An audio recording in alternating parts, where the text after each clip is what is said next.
Hey, what's up, everybody? Thanks for tuning in to another episode of Let There Be Talk. Today is Monday, March 12th, and it is the, first day or so of daylight savings.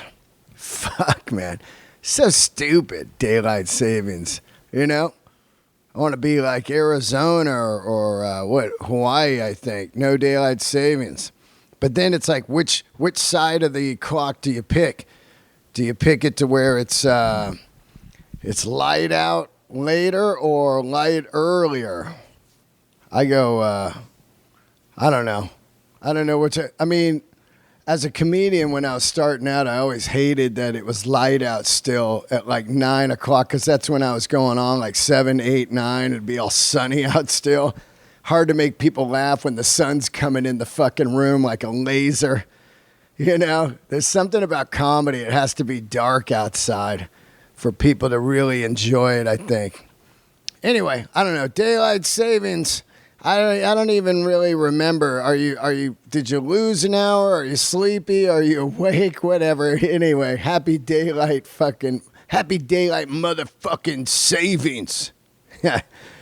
Oh, man. Just had a great weekend in Buffalo. At the Helium Club. What a great club. And Buffalo just snowstormed the whole time, pretty much in the hotel room or at the club. I did walk around. The lady was like, I said, hey, where's somewhere to get some water? She said, there's a Walgreens up about 4 blocks. And it was like a snowstorm out. I was like, fuck it, I'll do it. And it wasn't 4 blocks. It was like 15 blocks. She fucked me on that. And I was absolutely just frozen by the time I got back. Hands were just fucked and face, everything. And, man, I was just like, oh, yeah. Whenever someone says, oh, you want to move to New York? What about the winters? Yeah, it was shitty. But then I stepped into the fucking apartment or hotel room and turned the heater on. And it was fine. Anyway, I get it, man. Winter can't fucking beat you up, make you miserable. But I think that what's great about the East Coast is people are used to it. So when it snows, they go out. The shows were packed. Thank you, Steve Renazizi, for having me on the shows. Amazing weekend. And now here I am in New York City for about 3 weeks, which is going to be great.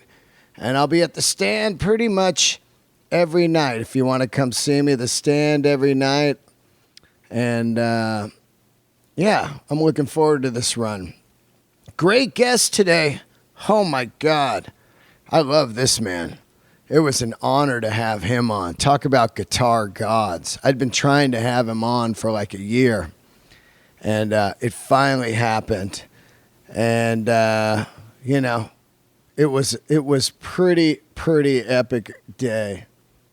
Pretty of an epic day. I don't even know what I'm saying here. I'm all fucking upside down. Been flying all over the place and shit.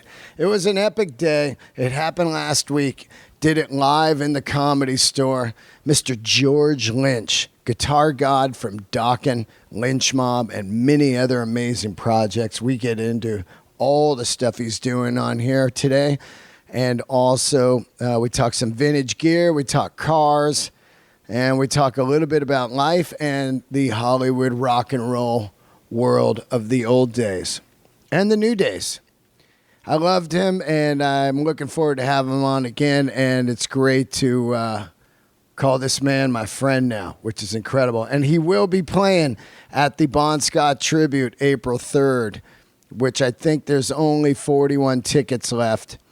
That Bon Scott tribute is going to be me, Bill Burr, Mark Maron, Joey Diaz. We're all doing comedy. And then it's going to be about an hour and a half of a full-blown rock and roll assault, a tribute to Bon Scott, doing the Power Age record with all kinds of amazing people. Scotty and Nikki Sixx, Rudy Sarzo, Josh Z, the return. If you don't know who he is, boy, this guy is the king of the Angus leads, man. Josh Z, Jesse Hughes, and Dave Ketching from Eagles of Death Metal, Steve Gorman from the Black Crowes, Billy Rowe, Jet Boy, Chris Goss, Masters of Reality, Michael Devin, the King himself, Greg Dooley, doing a little special number. Check it out. Get your tickets now. It's going to be April 3rd at the Avalon. Don't say I didn't warn you, you know? You'll be like, I didn't know. Fuck you, you knew. You just, you slept, and then you didn't get tickets. Then you go, I'll see it next time. This shit ain't going to happen again. You know how much work I put into it? Oh, my God. It's taken me about over a month every day. My cage is rattled. I had nightmares about it last night. Oh, my God. Actual real nightmares. Crazy. Let's see here. I got to tell you, some upcoming shows coming up. Great stuff coming up. Just added San Francisco, May 2nd, 3rd, 4th, and 5th. I'm headlining the Punchline. It's a brand new show there. What else I got? March, what is this? Sorry. Nashville with Bill Burr at the Ryman Theater, 4/20 and 21. Incredible. Arizona House of Comedy. I'm headlining May 17th through the 20th. And Irvine Improv, April 11th. Great stuff right there. Get your tickets. Go to deandelray.com. All the ticket links are there. This episode is brought to you by my incredible sponsor. Check this out, man. This is pretty fucking cool. I've been telling you about getting in shape and being healthy, and Onnit is helping me. And I want to give the proper spelling for this because people were hitting me up going, I can't find it. It's ONNIT.com/Dean.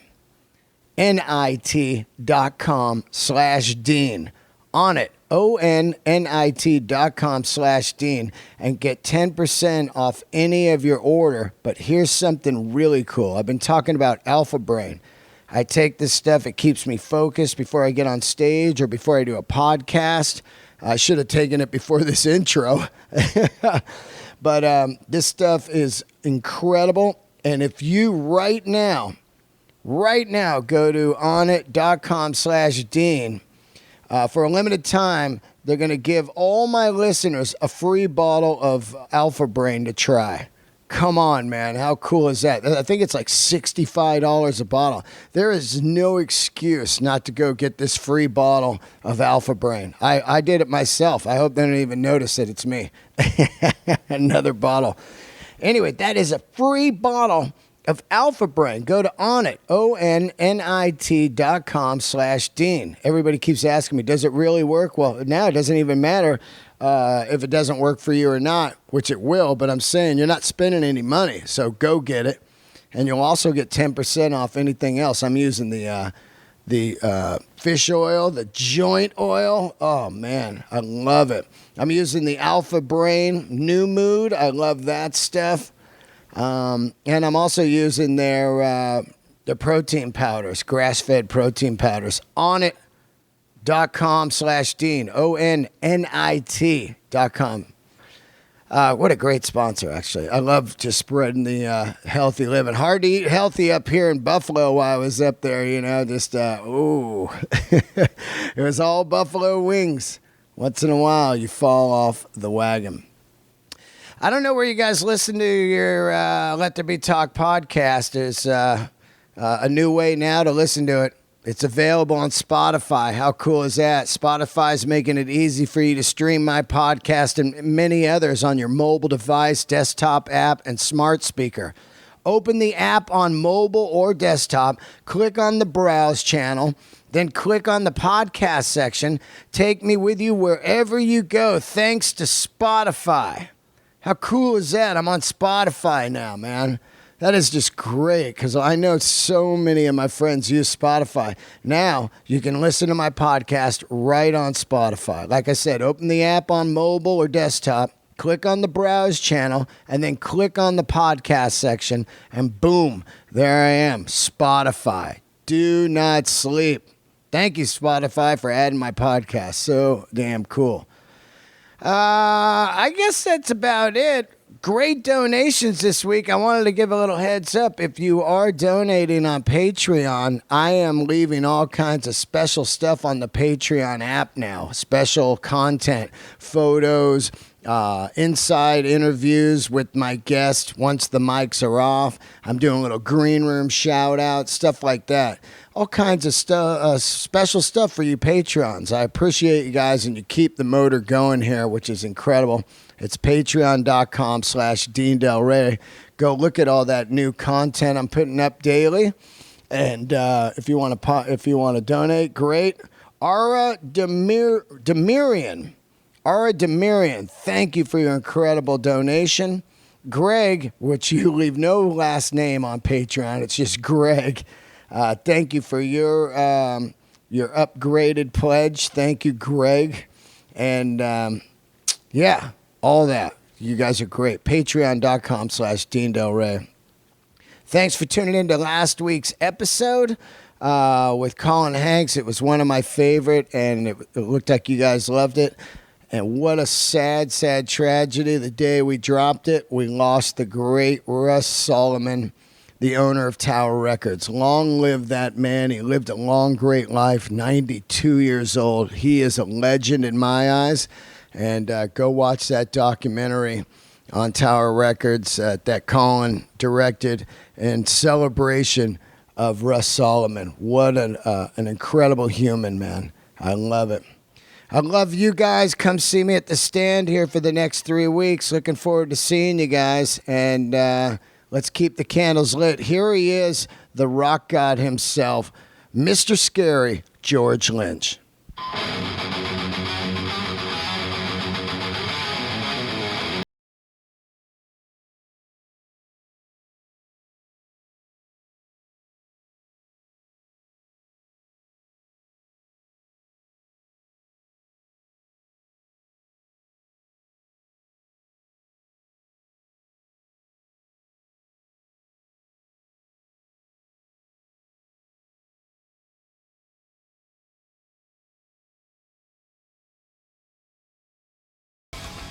Actually funny. Smart. Well, it's yeah, different than being smart. Well, let me give you the, which, by the way, surprised. my guest is George Lynch today, which is pretty fucking good. I got to thank your daughter for doing this. I've been trying to have you on for a year.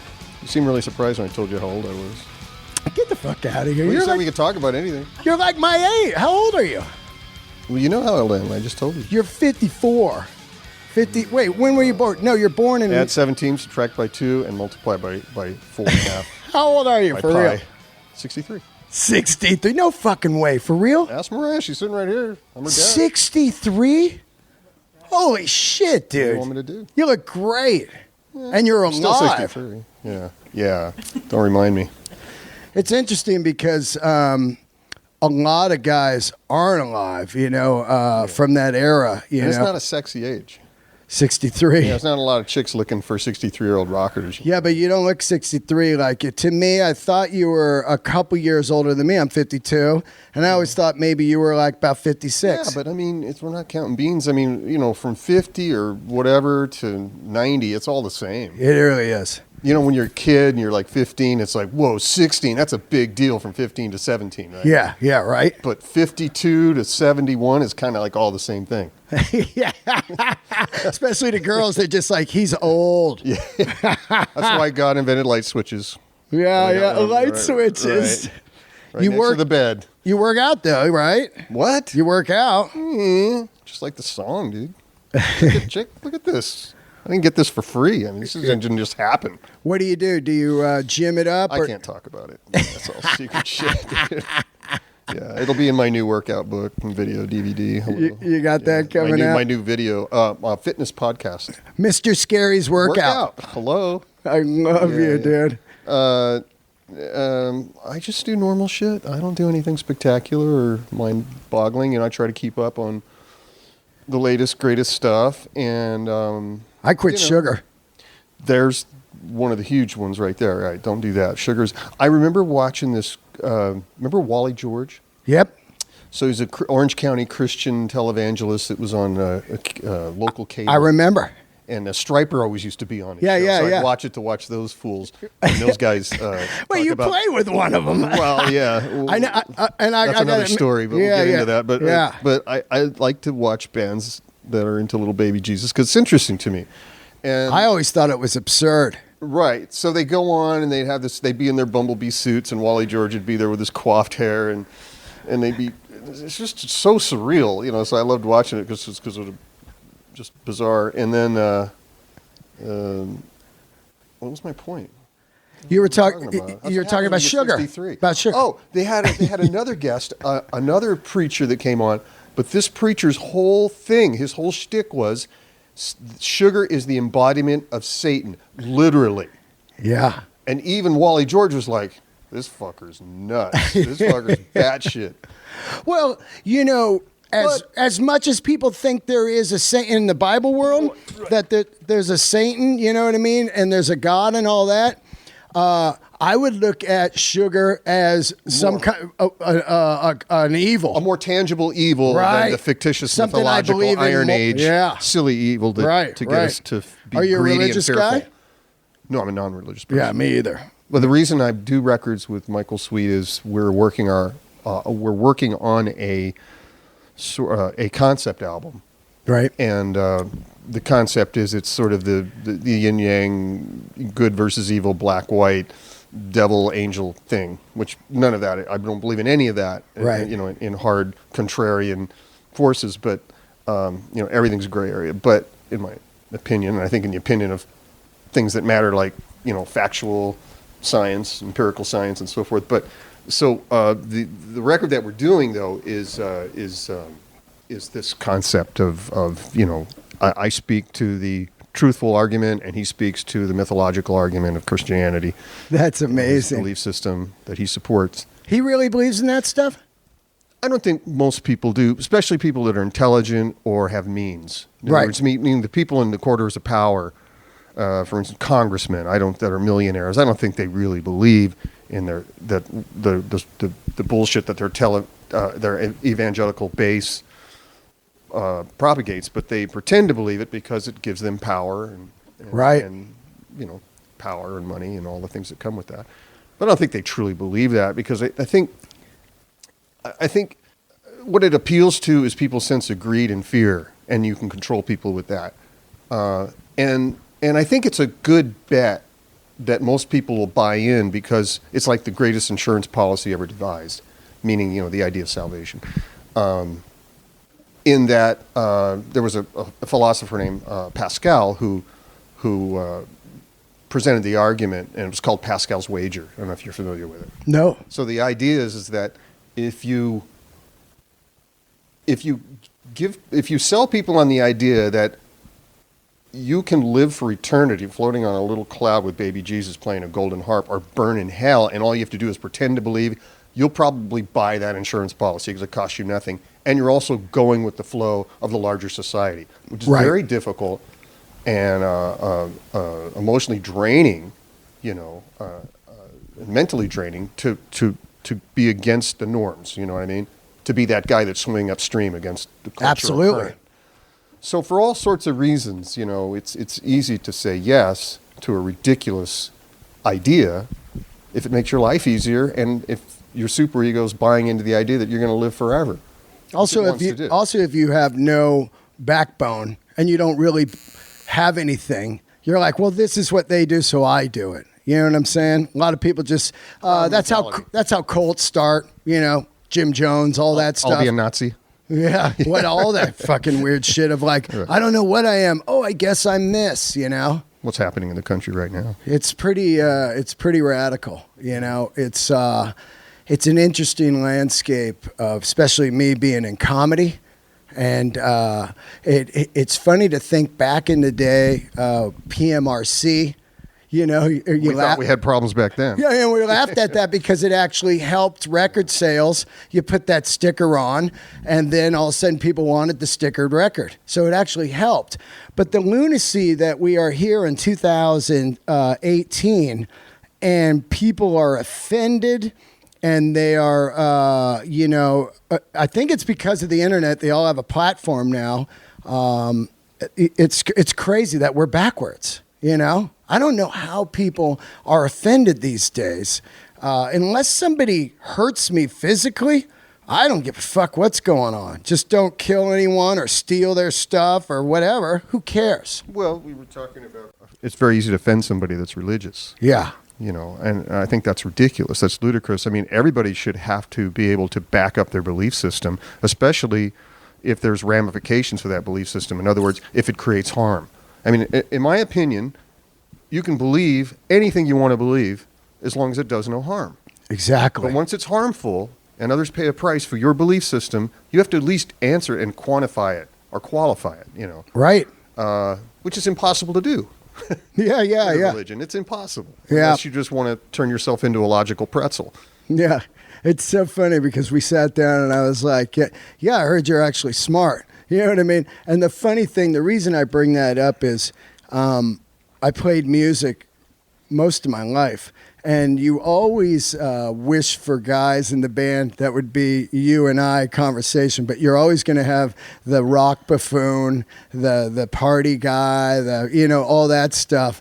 And it's great. The guy that has the van and the PA. Yeah. Just let him be in the van because you're like, fuck this guy. We got to have him because he's got a PA. he got the van. Yeah. Right. PAs were so much money back then. Remember that? Yeah, right? I do. Because I was the singer and they're like, well, you could be the singer, but you need a PA. And I bought one on time, from a music store. And I was making payments. But it taught me life. You know what I mean? Well, here's I'm sorry we're getting off onto different subjects, and you had a point to make. I love it. But to that point, the PA, I think if I were the emperor of the universe, there would be a decree that would state that if you're a lead singer in a band, you have to buy the PA. Yeah. Because think about it. You got 4 guys in a band. They're buying gear. Zeppelin setup. Drummer, what does a drum set cost? $5 grand. Yeah. With cymbals and stands and maintaining that and heads and everything and sticks, crack cymbals. Guitar players, forget about it. Wow. Yeah. Okay. Pedals, guitars, amps. The kind of amps I buy, the vintage stuff, the guitars, it's ridiculous. Yeah. Okay. Tens, if not hundreds of thousands, Yep. depending, but lots of money.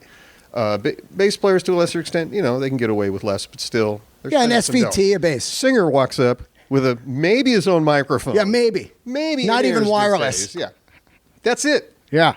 And a lot of times they're getting more of the money. Yeah. Right? Yeah, well, songwriting, because they're getting the lyrics and melody. Just because they're out front and they're up front and center and they're up front in the band. And, So, to me, I think, there should be a law. And I think if Trump's listening. Let's get into it a little bit. We're right here on the Sunset Strip. We are at the Comedy Store, and we're probably about 2 blocks away where you probably started most of your music career. Whiskey A Go-Go, that whole thing, the Roxy, Gazzari's, the whole day. Well, the biggie was the Starwood. Yeah, the Starwood. Which was just absolutely, to me, a sin that this town was built on, entertainment. Couldn't preserve that place. And so what is it, a Lebanese shoe store now or something? I mean, you freaking kidding me? Yeah. I mean, do you know the history of that place? I'm sure you're probably aware. Absolutely. But I mean, we're talking Van Halen, Judas Priest. I mean, all the Hollywood bands, everybody played there. And it was like, what was amazing about the Starwood, which was our favorite place to play, was it was like a mini arena. Yeah. With maybe you could put maybe 500-700 people, something like that, 800 people. Kind of like Winterland. Yeah, had the balcony, yeah. And you just looked down, and it was intense, and the PA was loud, and it was just this. It was sort of just you were surrounded by it. It was all consuming. You was really a wonderful experience to watch a band there. You can imagine '79 Van Halen. Yeah, Yeah. Oh my God. But I mean, Y&T, man, like Y&T. Let me tell you, Rick Derringer. I had Dave on this show. Look, I got goosebumps. Every time I had him on for 3 fucking hours. Manichetti? Yeah. And the insanity of how good that band was made me want to rehearse every day. Yeah. To see a band that great live, the original Phil, Joey, and Leonard, just to see that 4-piece right there crushing it. Yeah, they were a machine. They were definitely a band to be reckoned with. Smoked everyone off stage. Yeah, they were scary. Yeah. Them and Van Halen would play dates together down here in Southern California, and we would play on some of those dates, or I'd go see them. You're in the band, The Boys, and then Exciter, then Dokken. Right, that's the timeline. Right, and this is from a little past mid '70s up until the '80s when Dokken did Breaking the Chains. It was that whole maybe 5-year period there where started out with the boys, Exciter, and then as I said, Dokken. But yeah, we play all these dates, and I remember one show which was phenomenal. Every time Y&T and Van Halen played together, it was a battle. Yeah. And, you know, Eddie would win the guitar thing, but still Y&T was powerful. One show I saw at Golden West Ballroom in Norwalk also had UFO on the bill. Wow. With Schenker? Yeah. Wow. Ridiculous. And there wasn't a clear winner there because Schenker was on fire back then. Wow. He was a monster because he had the old Marshalls and the V, and he just tucked in. Yeah. Took off his shirt and he was young and oof. That tone. Oh, ridiculous. It was, you know what's crazy is I sat down and I was going over notes with you because I've been wanting you on the show for years. I've seen you 1,000 times. I booked your band at the Omni in Oakland, Lynch Mob. Oh, really? I've seen you over and over my life. So I don't take this episode lightly. So as I sat down and thought about it, I thought about the guitar guys in the landscape that you were in. We got Eddie, we got Yngwie, we got Randy, we got Schenker. It was Angus. It's impossible to somehow get in there and be your own identity without being fucking. You had to be great. So there's George Lynch. You know what I'm saying? You're in the mix, and you're not going to say, yeah, I am. You know, I get it. But what I'm saying is, when you think about these guys like Schenker, George Lynch, Angus, if you close your eyes and you hear it, you go, that's Schenker. That's George Lynch. That's Eddie. You just know. You know what I'm saying? And to see those guys early on, you learned so much from them, right? It's like me watching all the great comics now, like Burr and Maron and Rogan. You know, I'm like, oh my God, I'm getting to see the killers right now. So as you're learning guitar at that young age, are you watching these guys and going, fuck Schenker, man? Okay, he's got the wah, he's got a Marshall and a V. That's it. You know, are you just grabbing everything you can? It's really hard to overemphasize what a powerful influence seeing a guy of that magnitude in your formative years has on you. It's right. Phenomenal. It's like probably you seeing, I mean, what's one of the early great comedians, you know, right. the legends, you know, and just walking away days later still being like feeling affected by it. Yep. Changing, like there was pre that day and then after that day in your life. And exactly. everything was different before that, you know. And it's like seeing Gary Moore on the Still Got the Blues tour, 2 feet away at Wolfgang's, right? You're just going, holy shit, that's the Les Paul. That's fucking him. Seeing Schenker on the first MSG tour, you know what I mean? Seeing Angus on the Powerade tour. You're just going like I get goosebumps. I get fucking crazy about it. I don't know if that is ever going to happen again. If that kind of power in rock is ever going to I'm okay with that, though. It's not going to be the same.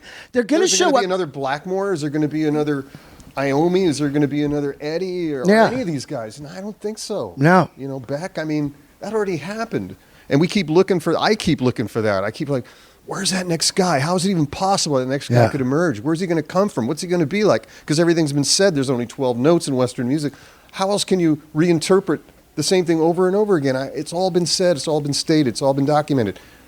I don't know how that's going to happen, and I wish it would because I miss having rock stars and I miss having those idols that, you know, like I was fortunate enough in my younger formative years growing up playing guitar that I grew up with Jeff Beck, Clapton in Cream, Page in Zeppelin, and Hendrix. Right. I mean, I went out with my lawn mowing money and bought all those first albums. Yeah.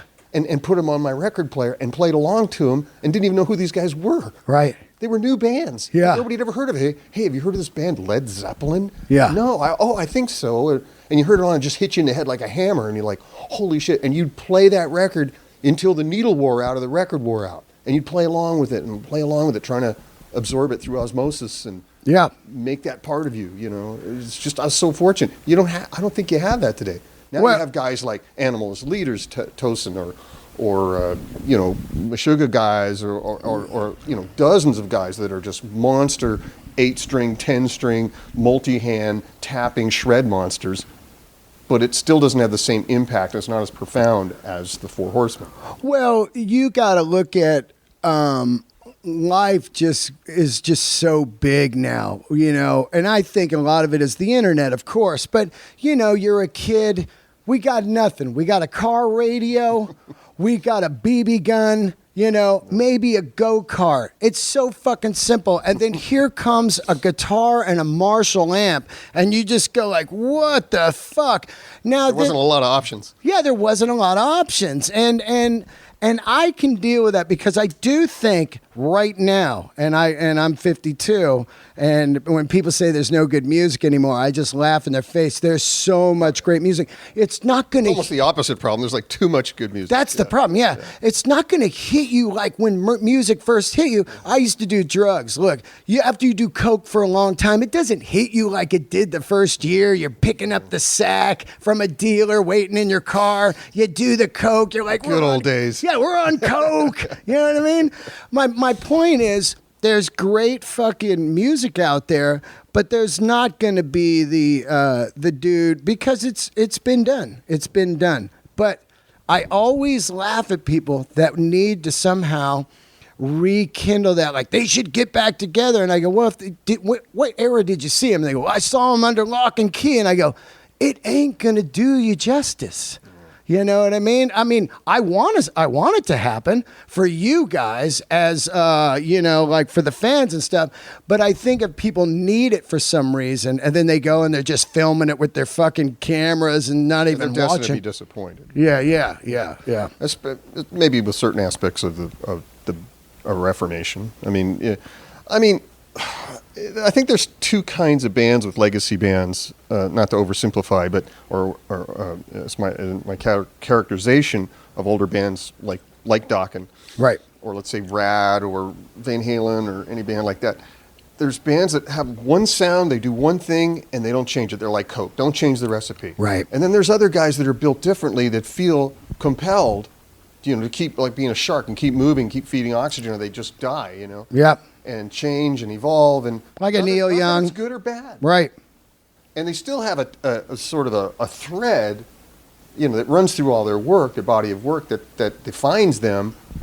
But it's a tough thing. Like I can't find myself able to do that. I couldn't be AC/DC and just play the same freaking 9, 7, 5 chords, 30 records. And they're my favorite band in the whole world. But Mine I couldn't too. do it if you put a gun to my head. Right. I was recently, in the last couple of years, was hired by this company to recreate what I did in the 80s. Right. And they go, do a song, write an 80s song, record the guitars, we'll build the track, we'll pay you this money and all this and that. And I showed up at the studio. They had a whole crew of guys there and everything. I failed. Wow. It's one of the only two times I could think of in my musical life, as a professional, going in and failing in the studio, not being able to produce. Wow. And I couldn't do it. And there was somebody else there that actually played guitar, was a fan of mine, and actually played like me, and he did it. Wow. And he worked there. Wow. And he goes, I got an idea. He goes, he took my guitar, I had my kamikaze guitar, and he goes, and he was it for video games or something? No, it was for a Japanese record company. Oh, wow. And it was a different artists were playing on. I was supposed to, and we're all doing this. And I can't even remember what it was called. Right. A lot of times I do these projects and I never hear back from them. Yeah. I'll play a solo on somebody's record from somewhere in the label or some other band or somewhere in the world, and that's it. They never send it to you.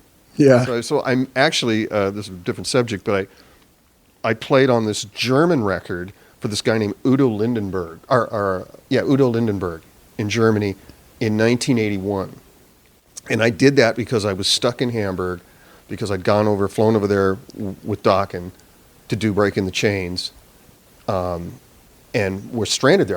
I had no ticket home. I didn't have no way to get home. I was trying to sell my equipment. I didn't know where to live. Yeah. Where were the other guys? They split? We were all in that boat. Okay. Don had basically got us over there under false pretenses. Yeah. Really? Yeah. That's being kind. Believe me. So we were stuck in this Czechoslovakian immigrant hotel, I guess it was. We're living in this attic. The three of us. Don was staying someplace else with some woman.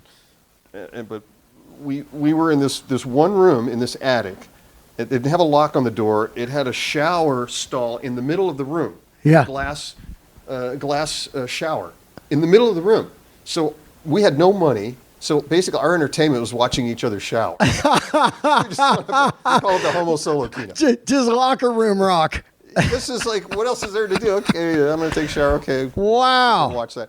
And then at night, the Czechoslovakian immigrants, I guess, would get drunk, and they'd come into our room because they knew we were Americans and our door didn't lock, and they'd be yelling at us in Czechoslovakian drunk in the middle of the night. And eventually we couldn't pay the bill, so we had to throw our bags out of this. We called up Don, what do? We don't have any way to pay this bill. The woman, needs to get paid for the hotel. He goes, I'll come by with the van at midnight, throw your bags out the third floor window and jump off the roof into the snow and jump in the van and we'll take off. And that's what we did. And then we didn't have any way to pay for the van, so we ditched that somewhere down the street from the airport or something.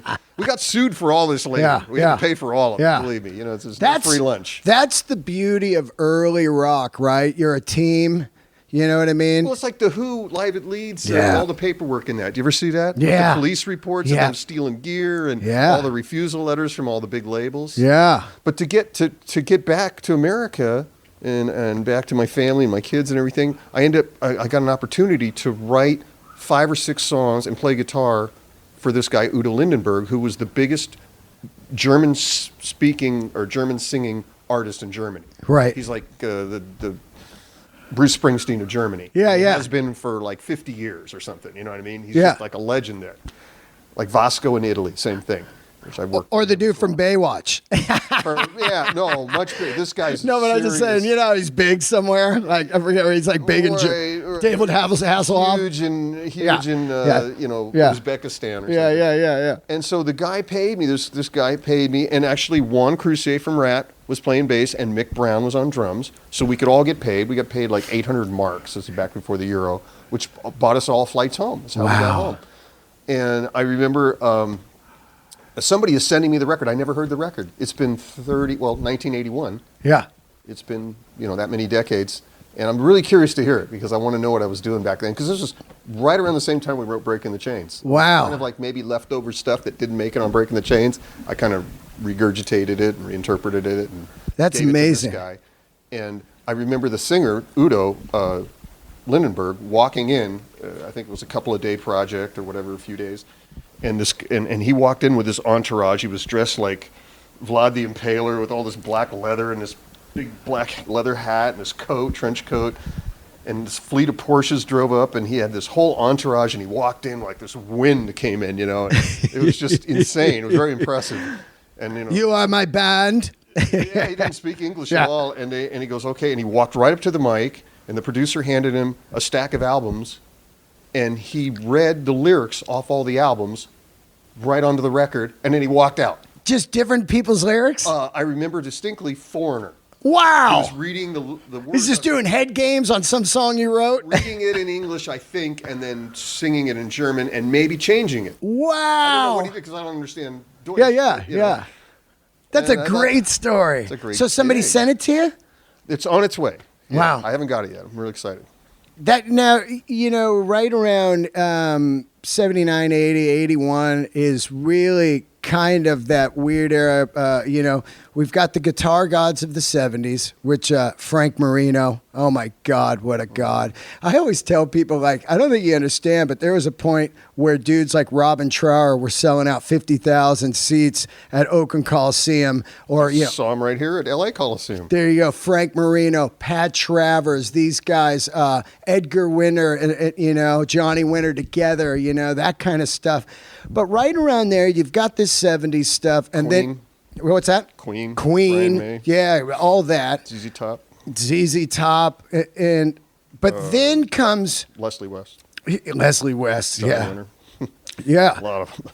Here that was the golden era. Well, here comes Eddie though, and some say, and I don't know if this is true, and I always wanted to ask you, did you come up with the the tapping? No. It's so funny because I remember silly myth that I've heard. I remember back then people would be like, George was doing that, and then Eddie just grabbed it, and so I'd like to be able to claim that, but there was people doing it before anybody, actually. I mean, speaking of Brian May was doing very simple tapping before either one of us, and there was guys going back to the 50s. George Van Epps played a 7-string guitar and did tapping. Wow. Yeah, there was other people doing stuff like that. There was tapping going on. It wasn't very well known, you know, and Eddie made it huge, of course. Right. But Now, gotta give him credit were for you that. guys like friendly competition? Like, holy shit, I got to get good? Because, I mean, to me, it seemed like Randy Rhoads wasn't even the Randy Rhoads in Quiet Riot. Once he gets into Ozzy, you're like, well, who the fuck is that guy? Because I got these Quiet Riot records. He ain't playing like that at all. Right. Like, so is that from all had a you huge- guys driving each other?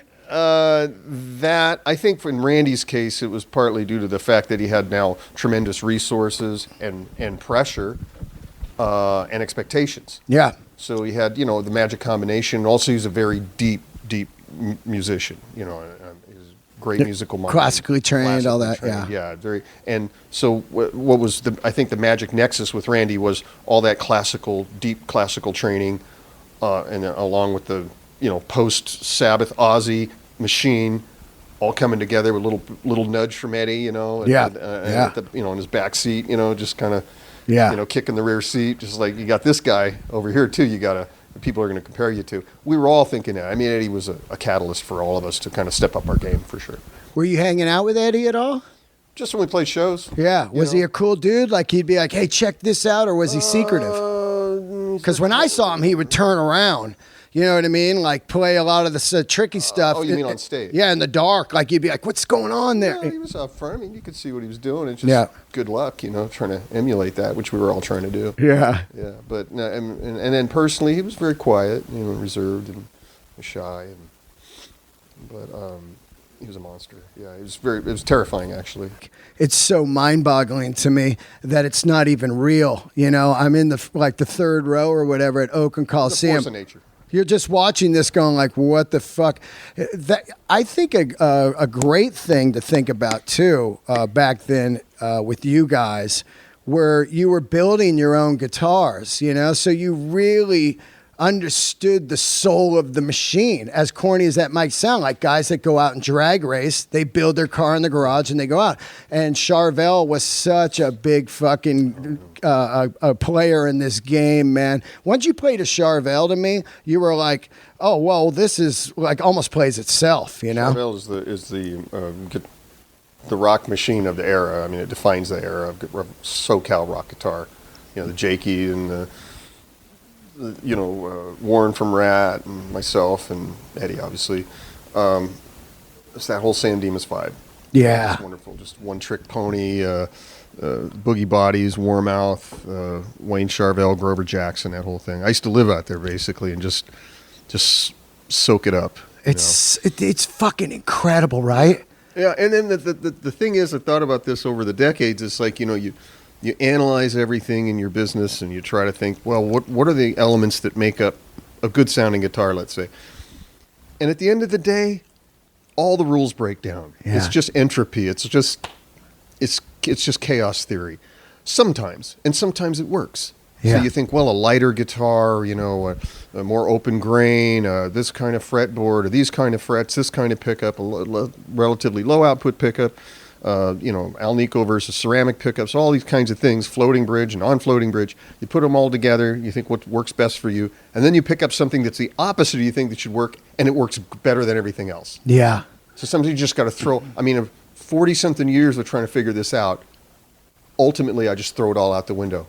Something feels right, and who knows why, don't even question. Yeah. Don't even ask. Well, all you guys, I say this over and over, you know, I met Billy Gibbons and picked up a couple of his guitars. He was just playing those kind of $2 Gretches for a minute, and it sounded exactly when he's doing the pearly gates, you know. It didn't matter what the fuck he's playing. He's just up there like, and you're just going like, it's in the fingers, of course, as everybody says, you know. But they're really... Head, heart, and hands. Yeah, head, heart, and hands. That's amazing. There is something, though... Yeah, I'm going to write that down. That's head, heart, and hands. Where's my phone? Write that down, Chili. You got it. Secretary. Yeah. Another thing that I really loved about the era, you guys all putting your guitars together, this is... to me was just so fucking amazing, was the art of it too. Yours was the Tiger. Randy's was the Concord or the polka dots. Eddie's was the stripes, you know? And that kind of stuff also hit me so hard. Like, whoa. And then by the time you get to the Bones one, you know, I'm just like, what How the do you top that, right? Wow, that is like I met the McSwain guy. I had him on the podcast, and he was making those Steve's ones. great, Yeah, he was making those ones for ESP later on. But a guy did your body, and then ESP couldn't make them, so he made the rest of the bodies or whatever. What happened was that a friend of mine named Jay Frog, Yeah, and I spent a lot of time together, about a year together, doing some partying and doing some guitar designing. Yeah. And it started out as a sketch, and we just kept developing it together. And he worked in the movie world. He was doing prosthetics for horror movies. Oh yeah, So he was trained with horror makeup and making masks and yeah. bodies with arms cut off and stuff like that. And he transferred all that knowledge to this guitar, and it ended up being this once in a lifetime design, which is really incredible. And put it together, and we were friends. And then so I'm back out on the road with Dokken. You know, we're real busy. We're touring a lot and doing records and everything, and career's going great. And I was talking to ESP, and I'm like, okay, we gotta. This is like an inside business kind of look at how the inside of the cow works here for a butcher. So I'm like, okay. ESP was my company, so I'm like, John, I'm gonna take this to ESP, and they're gonna take care of you. They're a wonderful, reputable company. You'll make money. People will love this guitar. They'll do it right, et cetera, et cetera. He's like, mm-hmm. His wife got in his head, I guess. Oh. And they didn't trust me or something. I don't know. Right. She, what does she know? Yeah. And all of a You're sudden- gonna be rich. Yeah. They're trying to rip he you didn't off. have anything to do with it or Yeah. something. You know. Yeah. You know. Oh, yeah. Wives can be, right. Oh, yeah. They're just trying to protect their turf. I get it. Yeah.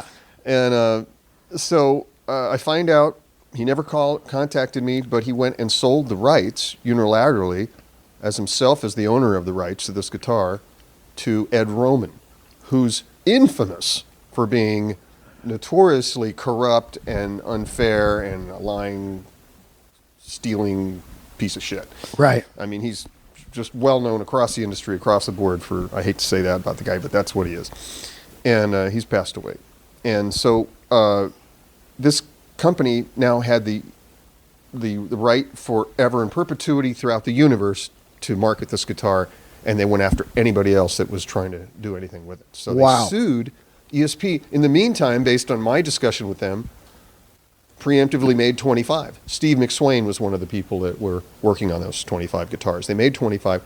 ESP and myself got sued and had to pay Ed Roman for those 25 guitars and basically anything else that anybody ever created with that image on it after that. Wow. Yeah. So now if I make this guitar, which I do, I make these guitars myself. Oh, you do? Guitar company. Yeah. I make about 3 a year. You make them yourself? Mm-hmm. No fucking way. In the garage or at your house? Pretty much, yeah. That's incredible. Little chips right here. No way. Yeah, in the backyard, just sanding away, cutting away, routers, pin router, spray, rattle cans upside the shed. That's fucking amazing. Yeah. So technically, I should have to pay Ed Roman's estate. Yeah. For every one of these my guitars that I make, I have to pay them a royalty. It's always something in rock and roll. But I dude. got to give it to him. I called him. I said, "Hey guys, listen, I'm making this. I just need to let you know. I don't want to see anybody in court. Yeah. Dewey, Cheatham, and Howe, whatever. Just tell me right now. I mean, what do you want me to do? You want me to pay you royalty? I'll pay you royalty. I'm going to do the right thing here. I don't want any surprises. I don't want to get into legal hassle, or I won't make it, or whatever. You tell me what to do. But it is kind of my guitar, so They said, you know what? Go ahead, knock yourself out. You don't have to pay us anything. I'm going, okay. If you change your mind, let me know, and I appreciate that. Wow. But send me an email so I have it documented, so somebody doesn't blindside me with a lawsuit or something. So how does that work? Somebody goes to your website, says, I want one of these Mr. Scary's. MrScaryGuitars.com. And then you build one? Well, it's a process. Right. Once, we got to start talking and see what you want and what I can do and what my tour schedule is and my work schedule. And I do a limited amount of work a year. I'll maybe do 6 or something a year. Wow. And, how much are they? They run between $4,000 and $9,000. Wow. And the $9,000 one, if you saw what I had to do, Yeah. you'd say that's too cheap. I'm working on one right now. It's called a Snake Hunter. Yeah, and yeah. It is mind-numbingly tedious. Wow. So, yeah, I'm basically sitting there with an X-Acto knife, super gluing my fingers together for a week. You're a fucking guitar god, dude. Well, it's hard to be a guitar guy with your fingers super glued together. Yeah. Yeah, it's really hard. Let's get into those early years of Dokken because, of course, we're going to talk about all this old. we'll go all over the board, dude. All over. I mean, I'll get into all of it, but I do want to cover this because, I don't remember everything that went on back. well, you're not supposed to if you were there properly. A lot of people say if you say you were at Woodstock and you remembered it, you weren't there. But I do, yeah. I mean, Belew takes your memory out, right? It's crazy. Like, there's years where I'm just kind of like, oh, yeah. You know, like, I could sit down and go through my ticket stubs and go, wow, I saw Dokken 15 times. I remember 2 of them because it's usually the first really impacting one and then maybe one later on, you know what I'm saying? But The rest is a blur. there really is, you know? But, I see a band 15 times. That's crazy. Or even well, you guys even 5 times. I mean, I think that's like the max. And once you see like a band like Korn or whoever, you know, they're great. But Yeah. I mean, how many more times do you have to see them? I mean, they don't change that much from.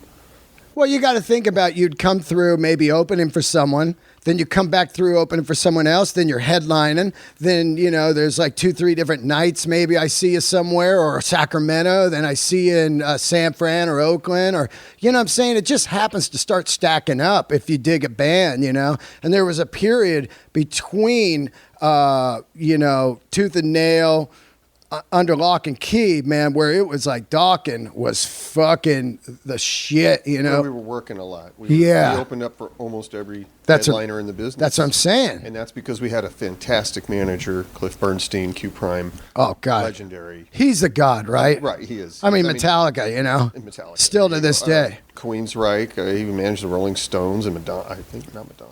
Maybe he did. I don't know. Everybody. I mean, the guy's just. I mean, if he is determined to break you in a good way, you know. Right. Or the bad way. Yeah. He will. And I have to say that I would say that Cliff Bernstein is the biggest reason why Dokken was successful. Not we weren't successful. We were successful almost despite ourselves, I think.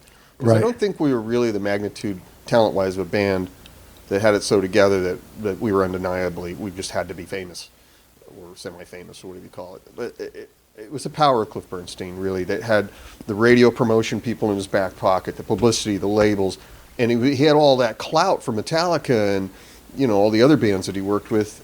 And it's just, he was just an undeniable force. Was he doing stuff like, if you want this Metallica, you've got to have Dokken and Queensryche and all There's that? always bargaining chips. This is how the world works. You know? Yeah, absolutely. People don't understand. Brilliant guy.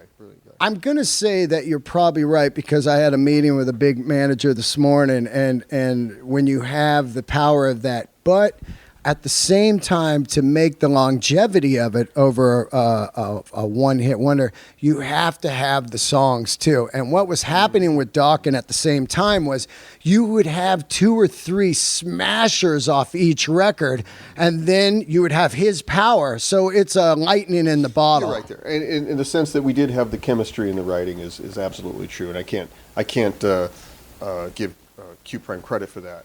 But they definitely created the forum for us to express that and the inspiration for us to work harder to fill the void that they created for us. Right. The opportunity that they created. What was the first big tour Dokken was on? How do you define big? I think like a big headliner you're out with. It's hard to remember. I think it was maybe Blue Oyster Cult. Right. I think that was the first one, which isn't huge, but for us it was terrifying. Blue Oyster Cult. You don't understand the fear of getting on a big stage in front of an arena crowd for the first time in your life. Right. It's freaking debilitating, devastating. You freeze. And back then when they would boo the opener, remember? Like throw quarters, boo, before, you know? That. Well, yeah, I don't remember booing, but I remember we did get quarters. I remember that. It was good for laundry money the next day. But it was just knowing, you know, not being confident and never done this and going out there and, whoa, you see the lighters, you know, and 18,000 of them. Yeah. And that sound, and it's like, wow. I think the first time I got on a big stage, I remember I overdid it. I was so excited that I went over the top and tried to I was over animated. I was all adrenaline. Yeah. 110% adrenaline. I played like shit. Yeah. But I was just like posing like a mother, I was out in stretchy pants and just big hair and just all over the place. Just adrenaline, man. Oh, it's like the first couple times I did big rooms doing comedy, opening for like Burr or Mirror, and you come out, your heart's pounding, and you're just speeding through the jokes. You're like, you know what I mean?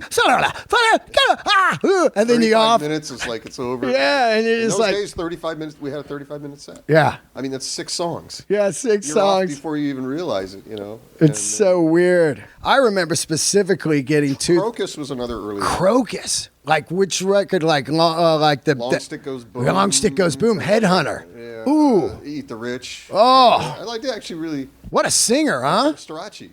Whew. Really That guy could fucking sing. Weird little dude, but he was a monster. So. I saw him about a year ago, dude. He fucking came out. Tonight, Long Stick Goes Boom. You're like, what? AC/DC derivative. Oh yeah, totally. totally. I couldn't believe he didn't get the Bond spot, But it would have been too. It would have been too much of the You same. can't get too much. I don't think. Well, Did you tour with AC/DC, right? we did. Yeah. Which record was that? I think it was like. Whatever in the 80s. I think it was like I think it was Flick of the Switch or something. I remember. Had a lot of records. Yeah, right. Yeah, it was, opening up for bands like that is just a big, education. You go out there and you watch them, you analyze, you try to figure out what you're doing wrong, how to come across better. So we had that 8-10 years of being able to do that, opening up for majors, Scorpions, Van Halen, Metallica, AC/DC, Judas Priest, all the greats. Yeah. And getting our ass kicked every single night. Wow. Handed to us, taking that board tape, talking to our sound man, going to the back of the bus, analyzing the board tape, watching the front of house, talking to their sound man, trying to figure out what the hell.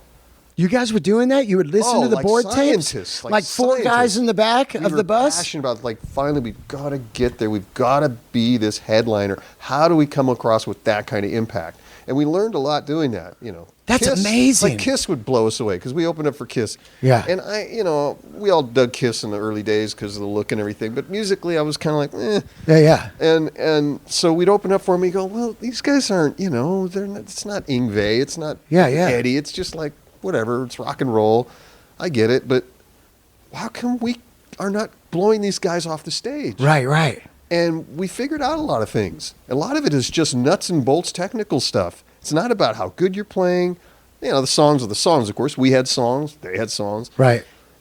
But a lot of it is just what they're doing technically, production-wise. Like, you mean like cues, lighting cues and fire and all that? A huge thing is For there's arenas. a lot of elements, but one of the biggies is the front of house. Wow. The sound up front. The of sound. House. So there's a very famous front of house guy named Gunji. Right. He passed away, but he's one of the big guys. Lori Quigley's another one. There's a 4 or 5 guys. I had the guy Night Bob on. Night Bob, there you go. Yeah. All these guys. Then the dude from Metallica. They have all the tricks. They know all. They've got their tool belt, and they will tell you. And back in those days, sandbagging was the thing to do. If you're an opening act, you got sandbagged. You have to pay Like a little shit bit of sound? money. Yeah, but it's very specific the way you would get. In other words, you were allowed certain things and disallowed certain things. Yeah. So one of the things that we were told was, first of all, the subs go down 50%. Whoa. PA is limited. Whoa. Certain frequencies in the EQ are going to get ducked. Is that right? So you're not going to get that big throaty, right in the chest, deep end. I don't care how hard or fast you play, or how good your fucking songs are, or how good your singer is, or how. I'm sorry, you're going to hit that big E chord, and people are going to turn, and they're not even going to hear it. No They're not shit. Have that physical impact. I've never heard Judas that. Priest is going to come out, and they're going to hit that same E chord, and they've got the subharmonic synthesizer out front, and with all the subs going, with the power, all the power amps crank back up to full instead of halfway on or a third of the way on. Yeah. And you know what that subharmonic synthesizer is going to do to people's solar plexus? Yeah. When they hit that E, Wake 'em up. It's going to resonate in their chest. And for some reason, they're going to go, these guys are and that combined rocking. with the lights, and the production, and all the shit that you don't get because you got this little shitty board over the side that's all governed. It's got governors on it, and it's limited. Yeah. And you don't get any effects, and you don't get any gates on the drums, and you don't get that big fucking sound. good luck. Knock yourself out. And you they got just 35 minutes. And they just tell you that up front. And you got 12 lights. Wow, 12 lights. We got 700. You get 12 lights. and you go on before the doors open. Yeah. And all the lights in the arena will still be on. No vibe. No vibe. A lot of things going on there. Yeah. A lot of things going on. No sound check. For 3 months, no sound check. We're just going to throw you up. It's called throw and go. We're going to throw you up there. We're going to give you maybe 2 feet of stage room. Yeah. Knock yourself out. Have a great time. Have a great show. Kick ass. And you learn, though, right? It's like me at open mics every fucking night. I'm at these open mics. Jokes are bombing, and no one's watching. They're looking at their phones, waiting for them to go on. And then eventually you start to fucking figure it out, right? Well, you can figure it out, but that doesn't mean you can beat the system. No, because you have to become the headliner. But when you become the headliner, then you're like the evil stepdad who got your ass kicked now you're going to kick your kid's ass. Right. So now Van Halen is notorious, and they probably deserve to be, with opening acts. Yeah. You don't want on a Van Halen tour. Yeah. Because you get nothing. Yeah. You get nothing. It's not as bad as it used to be. Like, I heard they were the only people, though, that paid. It was like $500. Still to this day, $500. Everyone else, you had to pay to be on the tour. They called it something like lighting rental or whatever. Yep.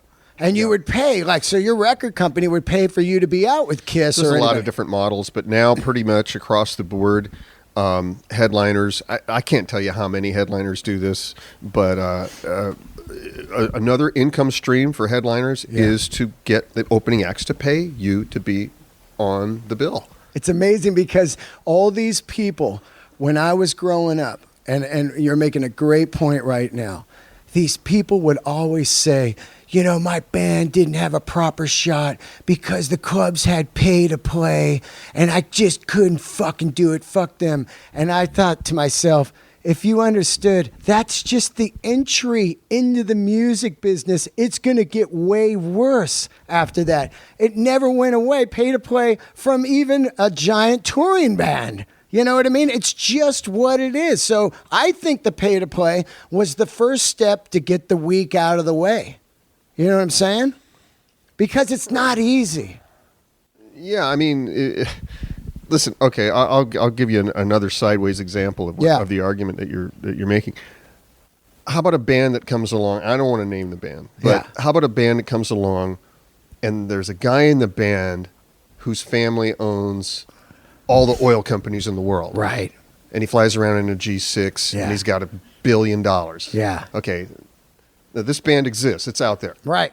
And that's awesome. They get to buy rock stardom. I know who that is. Right. Yeah. We all know who it is. Yeah. They pay the best musicians in the world. Yeah. Tons of money. Yeah. Give them retainers. They stay at the best hotels. They fly in private jets like Donald Trump.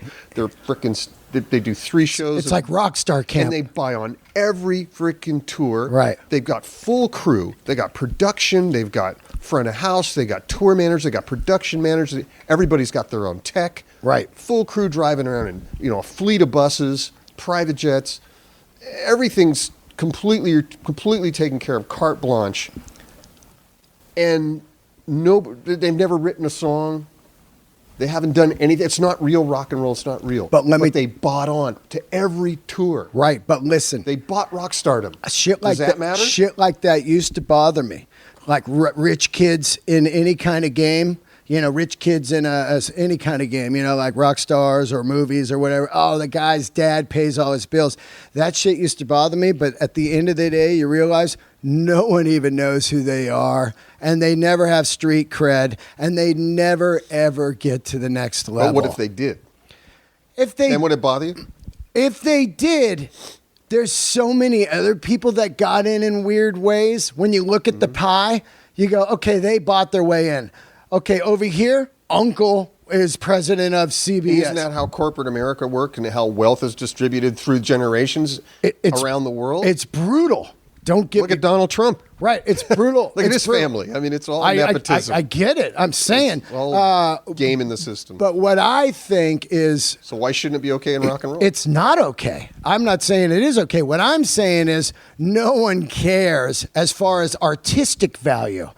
I'm over here listening to Rollins. You know what I mean? And somebody comes over here and pays to be a punk rock band. I'm going to be like, hey, get the fuck out of here. Well, that would be crazy oxymoronic if you paid to be a punk band. I'm just saying, though, you know what I mean? Paying to be a rock band, right? To rock and roll is one thing, but I punk, get it. I get it. But what I'm saying, antithetical to the idea of punk. What I'm saying is, no one gives a fuck. You know what I mean? Now, if they were, you know, it's a lot like American Idol. When you watch that, you go, well, this is just all bullshit, you know, and it's just fabricated, you know. We already know. And American Idol owns your ass. Right, exactly. You know what I'm saying? You're on American Idol tour, you're on American Idol records. All that. Anything you do, anything you touch, they own you. You're their property. Well, look at that one guy that won years ago, the gray-haired guy. He won. Remember, he had the gray hair, and he. Taylor Hicks. What was his name? Taylor Hicks. Was that his name? Taylor Hicks? When I did like that, he does car commercials. She watches all those shows. Well, My mom loved him. I think that's who. well, there was the guy, he won, and then he said, well, I don't want to do those songs. I want to do my own shit. I want to have my own band and everything. They said, oh, okay, cool. He went and made a record and just disappeared. You know what I mean? About this dude? Yeah, that's him. Yeah. He just, yeah, that guy, you know, like American Idol was like, oh, all right, see you later. But my point is, you can't buy street cred. It's never, ever happened. As long as you and I have been in this world of entertainment, there's never a band that slipped by and you were like, you know, oh God, they're great. Yeah, but they paid their way on. I don't care. Who has the ultimate in street cred? Singer of Faith No More, right? Oh yeah, Mike Patton, 100%. Okay, and who was his nemesis? The singer in Chili Peppers, right? Oh, you think so? I thought that's what I heard, right? I don't know. I wasn't a party to. I don't really. Right, yeah. I heard stories, you He know. just felt like Anthony Kiedis was like a sellout. Right. Well, Yeah. I think. I have a big argument on sellouts because I don't think Chili Peppers are a sellout. I don't either. I think they have maybe a.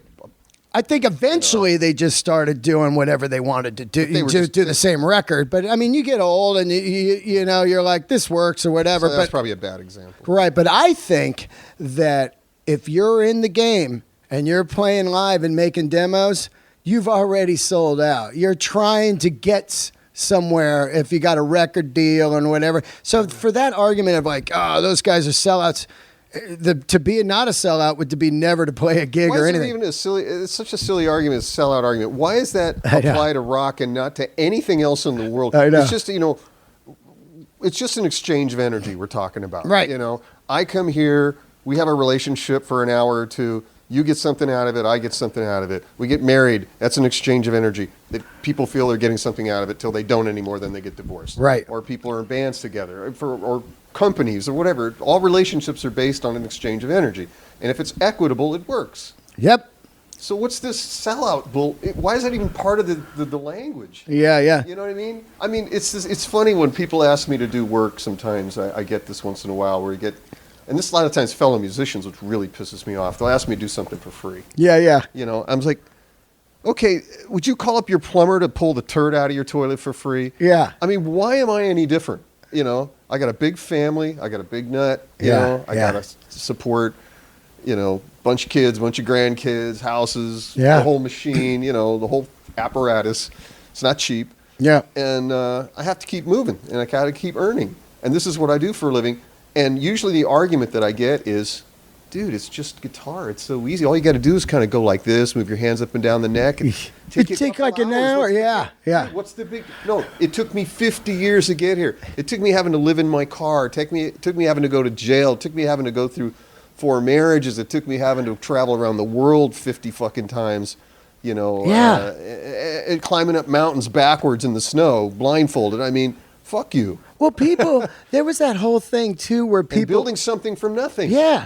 Well, but also musicians get robbed their whole fucking life, and then you go, okay, I can finally get a little money. Maybe if this is on a Toyota commercial, and then they're like, what a sellout! It's like, do you understand? People have been robbing me for 30 fucking years, man. I gotta eat. And on some level, music can just be a widget. Yeah. It's okay for it to just be a product, a marketable commodity. Yeah. It's okay. There's nothing wrong with that. Yeah. It is a 50% of the equation. It's the other side of the coin. And that's all right. Yeah. I mean, you know, there's a group of musicians that have all gone into post and jingles and trailers and film and TV. and they do very well. And, Yeah. and I don't see anybody making fun of them. Yeah. Well, there's another thing too, and I'm real careful who I have on this show because I'm more than I listen to all styles of music. Okay, I like some of the 80s. I like a lot of the 90s. I like a lot of the 70s and 60s. I fucking listen to soul, R&B, country, everything, right? And I'm real careful on who I have on here because, you know, of that hair metal label, which is hilarious because there's no other genres that are whipped on. You don't hear people going like, oh, he had a bunch of grunge dudes on, man. Oh, my God. Oh, he had a bunch of 60s hippies on. It's only that era for some reason is fully whipped on, which is really crazy to me because, you know, I don't think they whip on them anymore. I think now it's just sort of now it's coming cultural back. oddity. Well, now it's coming back around, but I'm just saying, you know, I don't think it's anything to be proud of nor ashamed of. It's just what not at it all, was. not at all. But what I'm saying is, it's hilarious how only people are like, oh man, hair metal, you know, or something. I mean, we honestly and literally felt that we've reached the pinnacle of image. right? That nothing will ever change or be better beyond this. Yeah, yeah. I mean, people will just always wear stretchy pants, and the hair will probably get bigger, and Aquanet will come out with extra super hold, Yeah. and the wrestling shoes will just have different colors. The wrestling shoes. And this is just it. It just can't possibly get better than this. It's so sexy, and it's so cool. Yeah. And, you know, you look cool on stage, and, you know, whatever.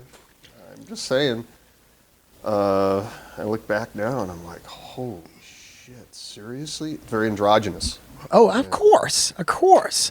I mean, that's what, even when you look at the Strokes, who came out in, you know, the early 2000s, who I believe brought back rock and roll in a full fucking force, that whole New York thing of Strokes, the Yeah, Yeah, Yeahs, all that stuff there, where it was leather jackets again and guitars, not flashy, but punch in the face, gritty. If you look at that, it was definitely sexy dudes, almost, you know, that whole thing of the Kate Moss waif model, rock and roll, you know, skinny tie and stuff. But it's a little bit of 70s derivative, late 70s derivative, or I'm not aware. Yeah, kind of a television, you know, Lou Reed, that kind of thing. Not new wave era. Not new wave, just more art rock, kind of that. Bauhaus kind of. That New York thing, you know, that whole thing of like television and all that era, you know, Talking Heads and that stuff. Did you ever get into that stuff? I was there, Right. but I you know, in my what I was going through right then, if it wasn't guitar centric, Right. to me it was beneath me, or didn't deserve my interest. Or just genuinely was not interested because I wasn't hearing, unless Adrian Belew was on it. Right. Then obviously, then I got interested. Adrian Belew, man. That was everybody's guy, right? Yeah, The dude that nobody knows, but everybody knows.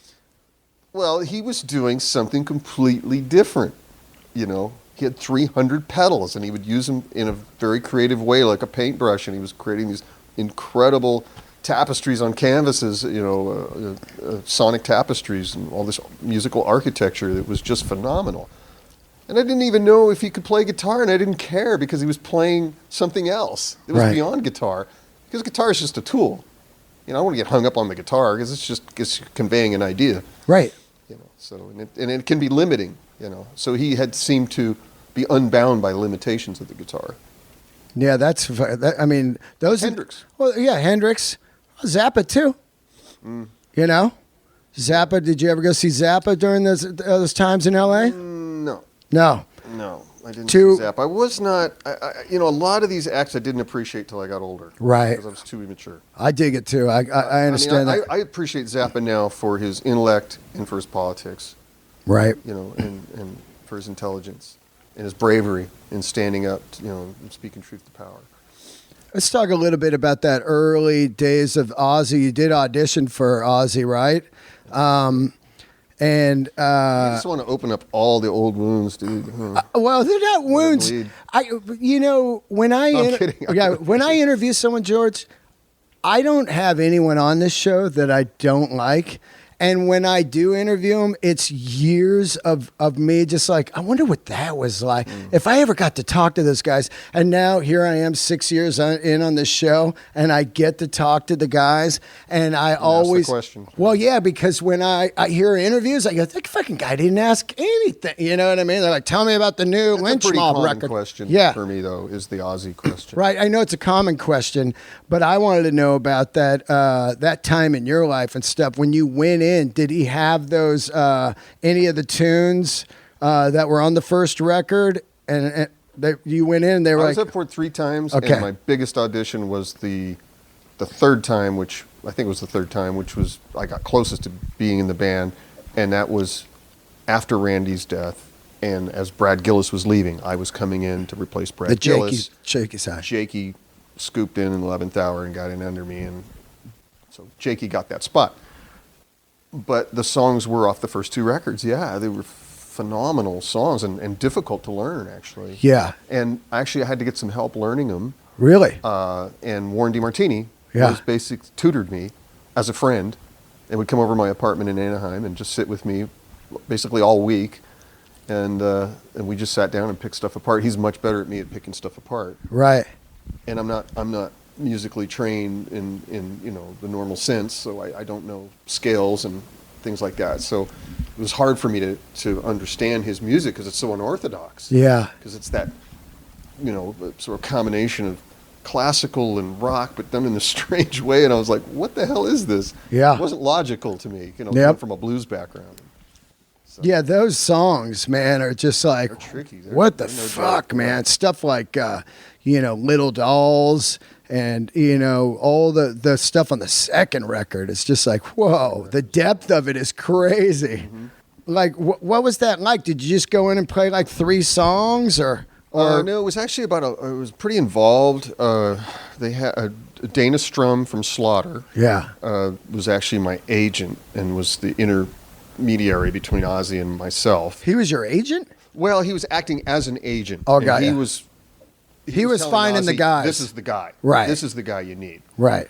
It's funny because I always thought it was Mike Varney, for years. I thought Varney was the go-to guy. And then I had Mike on, and he's like, no, man, I wasn't the dude on that. Maybe he has for some things, but Yeah. because he had a stable of guitar players. Totally.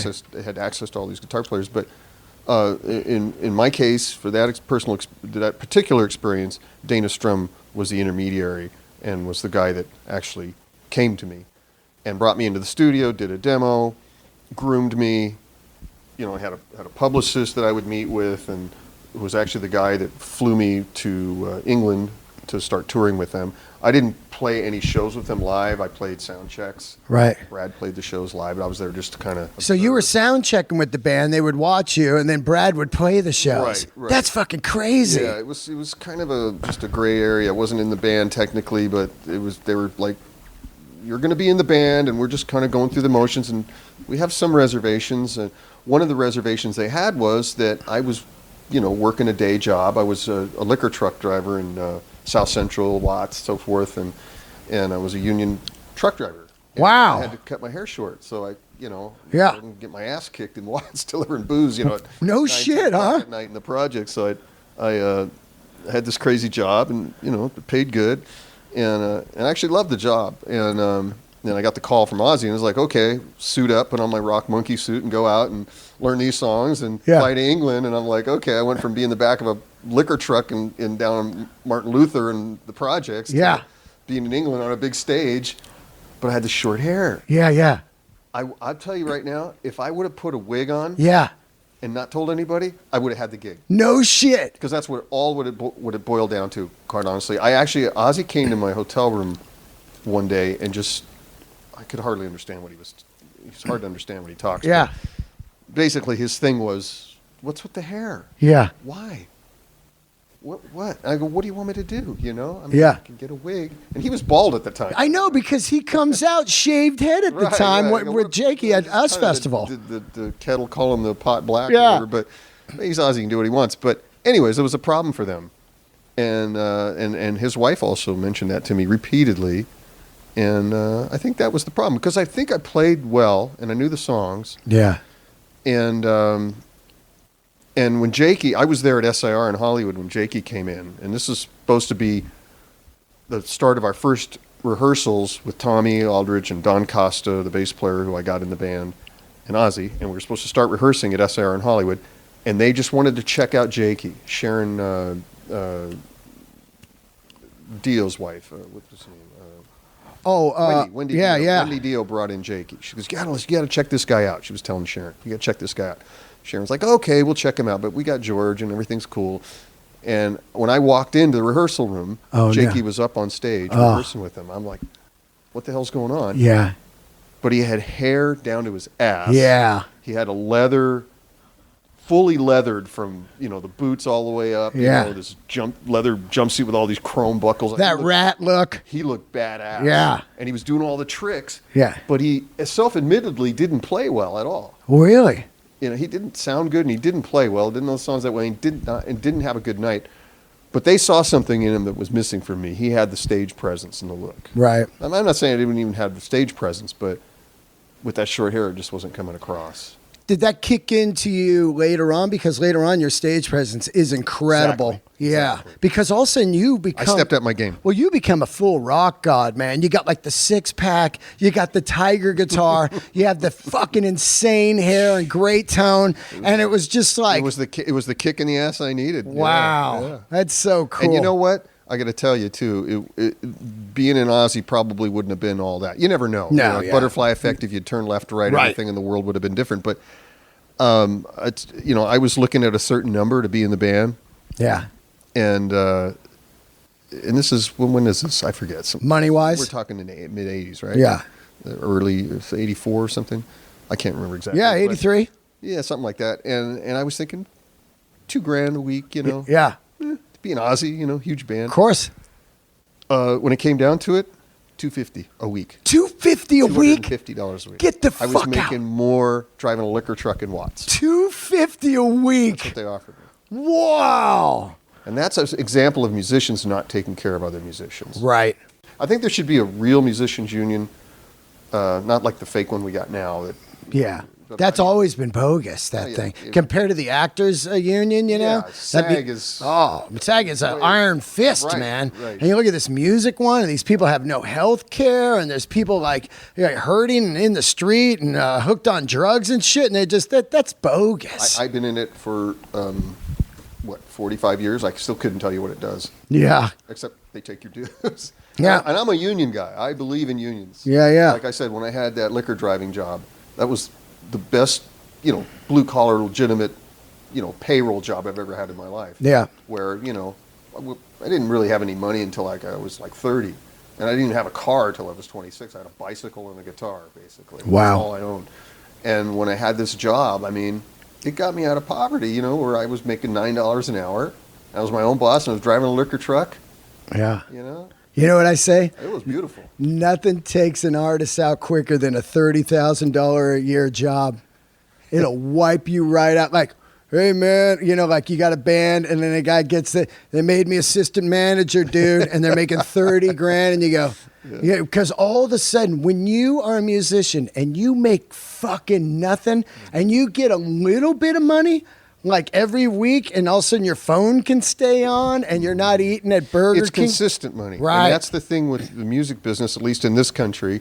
There are exceptions in the world, like Sweden, for instance, Right. where you can actually be a musician and they will subsidize your career. And that's why you have so many bands coming out of Sweden. Right.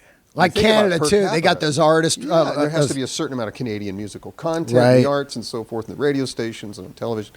But in America, we don't do that. Of course, it's just, pick your stuff up by your own bootstraps. It's all Ayn Rand. It's just, fuck you, I got mine, fuck you and die, that kind Yeah. of mentality. And it's not even a legitimate occupation. Right? No. It's not looked at with as honorable or real work. Yeah. Although I've had friends come out with me and walk in my shoes, Yeah. and they're like, fuck you, how do you do this? And I'm not saying this to toot my own horn, because I've had every fucking job. I'm sure you have too. Yeah. I've had construction jobs and, Yeah. everything. I did landscaping, Factories, construction, sold roofing, motorcycles, all that. ass Oh, busting shit for fucking no money. framing, painting houses, just shit I jobs. work harder at this Me too. than I've worked at any of those other jobs. And the other thing is, with this kind of work, you have to create the opportunity first before you can even start the job. Yeah. In your other jobs, the job's already there. You just already got show the up. job. Yeah. You do the job. This one, you have to create the job itself, the atmosphere, the oxygen for it to breathe. You have to create the reality. 7 days a week, And 24/7. 9 times out of the 10, that doesn't work. Yeah. You're hunting down realities. You're making things happen. You know, you're creating. First you build a house and then you got to live in it. You know, I mean, it's crazy. Yeah. And people don't get that. And you know, that hour on stage, dude, there's another 23 hours in that day. Believe me. And even to this day, I'm telling you, I'm not doing this. Isn't a sob thing because I feel very fortunate that I do what I do. Right. Being able to support a family, or multiple families. Yeah. Over the generations, making music, which is a very rare thing, consistently over decades. But it does require some creative thinking in the sense that you have to be diversified, be willing to be diversified and not stick to your guns. If you become like, this is what I do and I'm just a purist and that's all I'm going to do, I think you're going to make it harder on yourself. Yeah. Rather than being flexible, be very flexible. So be able to maybe, you don't have to be a genius, you just have to be flexible and be willing to try other things. You know? Yeah. Let's tap a little bit into that Dokken Japanese thing. You guys played in Japan, and you did the one show at the casino in the States, and of course everybody was like, Don's like, I'll never do Dokken unless it's with the full amount, big cash, and then Japan comes up with the money, and you guys go and do it. Was it miserable, or was it like, because of course everybody's like, are they going to keep doing it? And then you don't, But what was that like? Is it just like no fun for you, or is it a money gig, or is it a combo? I don't know what those shoes are like. I think it was a parallel of or a mirror of larger life and just regular existence for most people, which is basically just basically pain and misery punctuated by moments of happiness. Right. Because I've had Don on. I had Don on the show, and I do understand. I've had a lot of frontmen, and I've met a lot of rock stars, and I've met a lot of guys. And there's always two streets. There's butting of heads of creativity, and I always say that nobody realizes once a band hits, you realize who four people are years in, and you're like, holy shit, man, this guy's weird as fuck. It's like a marriage. Yeah. It's a marriage to 3-4 guys. And also, there's a thing too with, and I've talked to some rock stars, I'm not going to name names, where some guys are fucking keep their bodies and their health and everything in shape. And once you get to a certain age, you're out on the road, you're like, dude, you can't really do this. You know what I'm saying? Even if we wanted to do it, you can't do it. And some people are like, I can fucking do it. They're just difficult. You know what I mean? Physically. I'm talking physically, So that's always interesting, well, right? Voices are different than Voices. Guitars. Right. You get. I mean, some guys are Ronnie Dio and they can sing like that. Halford. And they're older. But it's a physical thing. It's not like a guitar playing. Where you've got a guitar and you whether you're 70 or 15, it's still basically the same mechanics. Yeah, you might slow down. You might have a little bit of arthritis, Maybe but you have some of the carpal tunnel or something. Right. I don't know. Right. But that's different. I mean, a voice, that's a whole different thing. I mean, so I feel for guys, and I get that as they age, the range, you lose range. Well, nobody I think thinks anybody should give singers a hard time for that. Yeah, I know. Nobody thinks you're going to be Can't hit singing. the notes. Well, of course. Yeah. He's 60 years old. Yeah. You're singing tooth and nail when you're a kid in a fucking studio, and you're not thinking, this is it. I only got one chance, and the style is up high. You know what I mean? And rocking. I mean, Well, a thing they also did back in the day. I'm not naming. We're doing a lot of not naming names here, but this was very common that singers would speed down the tape. Oh, really? Or was it speed up and then play Speed up. the Right? Because tape. they used to say that about Plant. Very possible, yeah. Yeah, but I never believed that because if you watch those early things, but I hear Unless you were there, you wouldn't know. Right. There's some guys you can hear it's obvious, and Yeah. But then you set this bar of expectation that you can't meet. Yeah. Later on, I mean, like I just watched Yes, and that singer, is older, obviously, but he sounds exactly like the record from 1970, whenever. Yeah. There's guys like that. Well, I think That's an some exception. some people are just now like Dio was just a damn god, But I mean, if you think about Brian Johnson, he's coming in. Let's just say Brian, and they go, "This is the record, Back in Black, and it's probably not going to sell anything. Just go for it." No way would he have sang, like Hell's Bells at that fucking level if they go, "Oh, by the way, when you're 65, you're going to be singing this also." Then you're going to be like, "Hey, guys, let's get a proper I'll worry key about here." that when I get there. Yeah. Also, people didn't understand keys of their singer back then. They come in, here's the riff, and they didn't go, "I don't think that's in my key." They just go, "I think I got something, breaking the chain," and then it's like later on, you're like, whoa. That's true. That's true. You don't think about that. As a guitar player, I never think about what's the singer's range. I mean, that's his problem. Yeah. Figure it out. You're not good enough. Sing lower. Yeah, sing lower. Just talk it. I don't care. Do something creative. Plug in an effect. So that's it for Dokken, right? Oh, never say never. Yeah. I'm a proponent for going out and give people what they want. I mean, I understand I'm in the entertainment business more than anything else. Yeah. And we're dealing with, people attach songs and eras to personal memories and their lives, and it's important to them. And so that's my job, Yeah. And on the other side of the coin is the practical, money earning side of it. So that would be good for everybody involved as well. And so I think that it's always a possibility. Is there any communication? You guys talk? Yeah, we've got a live record coming out that has a new studio song on it. Well, three studio songs, one of which is a new composition, which is great. We did a video for that. It's called Another Day. Wow. And it's a great song. And it's got that Dokken thing. I mean, we got back together, we wrote a new song, and it's that chemistry. It's fantastic. So like the magic's there. It's so like, you wow. guys do talk? Oh, yeah. That's We just awesome. actually talked yesterday. Wow. And I live right down the street from Jeff, and I are neighbors. Yeah. And we work on various different other projects all the time together. Jeff's a great singer, huh? He's a great everything. Yeah. He's a great human being, a great bass player. He's a good guitar player. He's a keyboard player. He's a great singer. He's a great engineer. I mean, he's that Swiss Army knife guy. Yeah. He's the guy that kept. Really, I mean, if you had to pick out one person in Doc, I mean, everybody's, nobody's expendable, but he was really contributing the most in the sense that he was the peacemaker. Wow. The middleman. He was the sensible guy that got between, conflicting forces. Yeah. Put himself in the line of fire, and took the heat, and tried to. What was the fire? Is it just classic guitar player, singer? Money. Money. Always money. Not Because from my point. Well, I guess because from my Don point. writes the songs? No. No. I didn't know. No. I didn't know if he always wrote the tunes. So where's the money argument then? Is if you're A split. A So split. you have all kinds of different models for bands. I You got have, some bands will just split everything up equal when they're starting out. Motley Thinking, hey, style. man, we're a family. We're friends. We're starting out in the garage. And then when there's actual money to talk about, Yeah.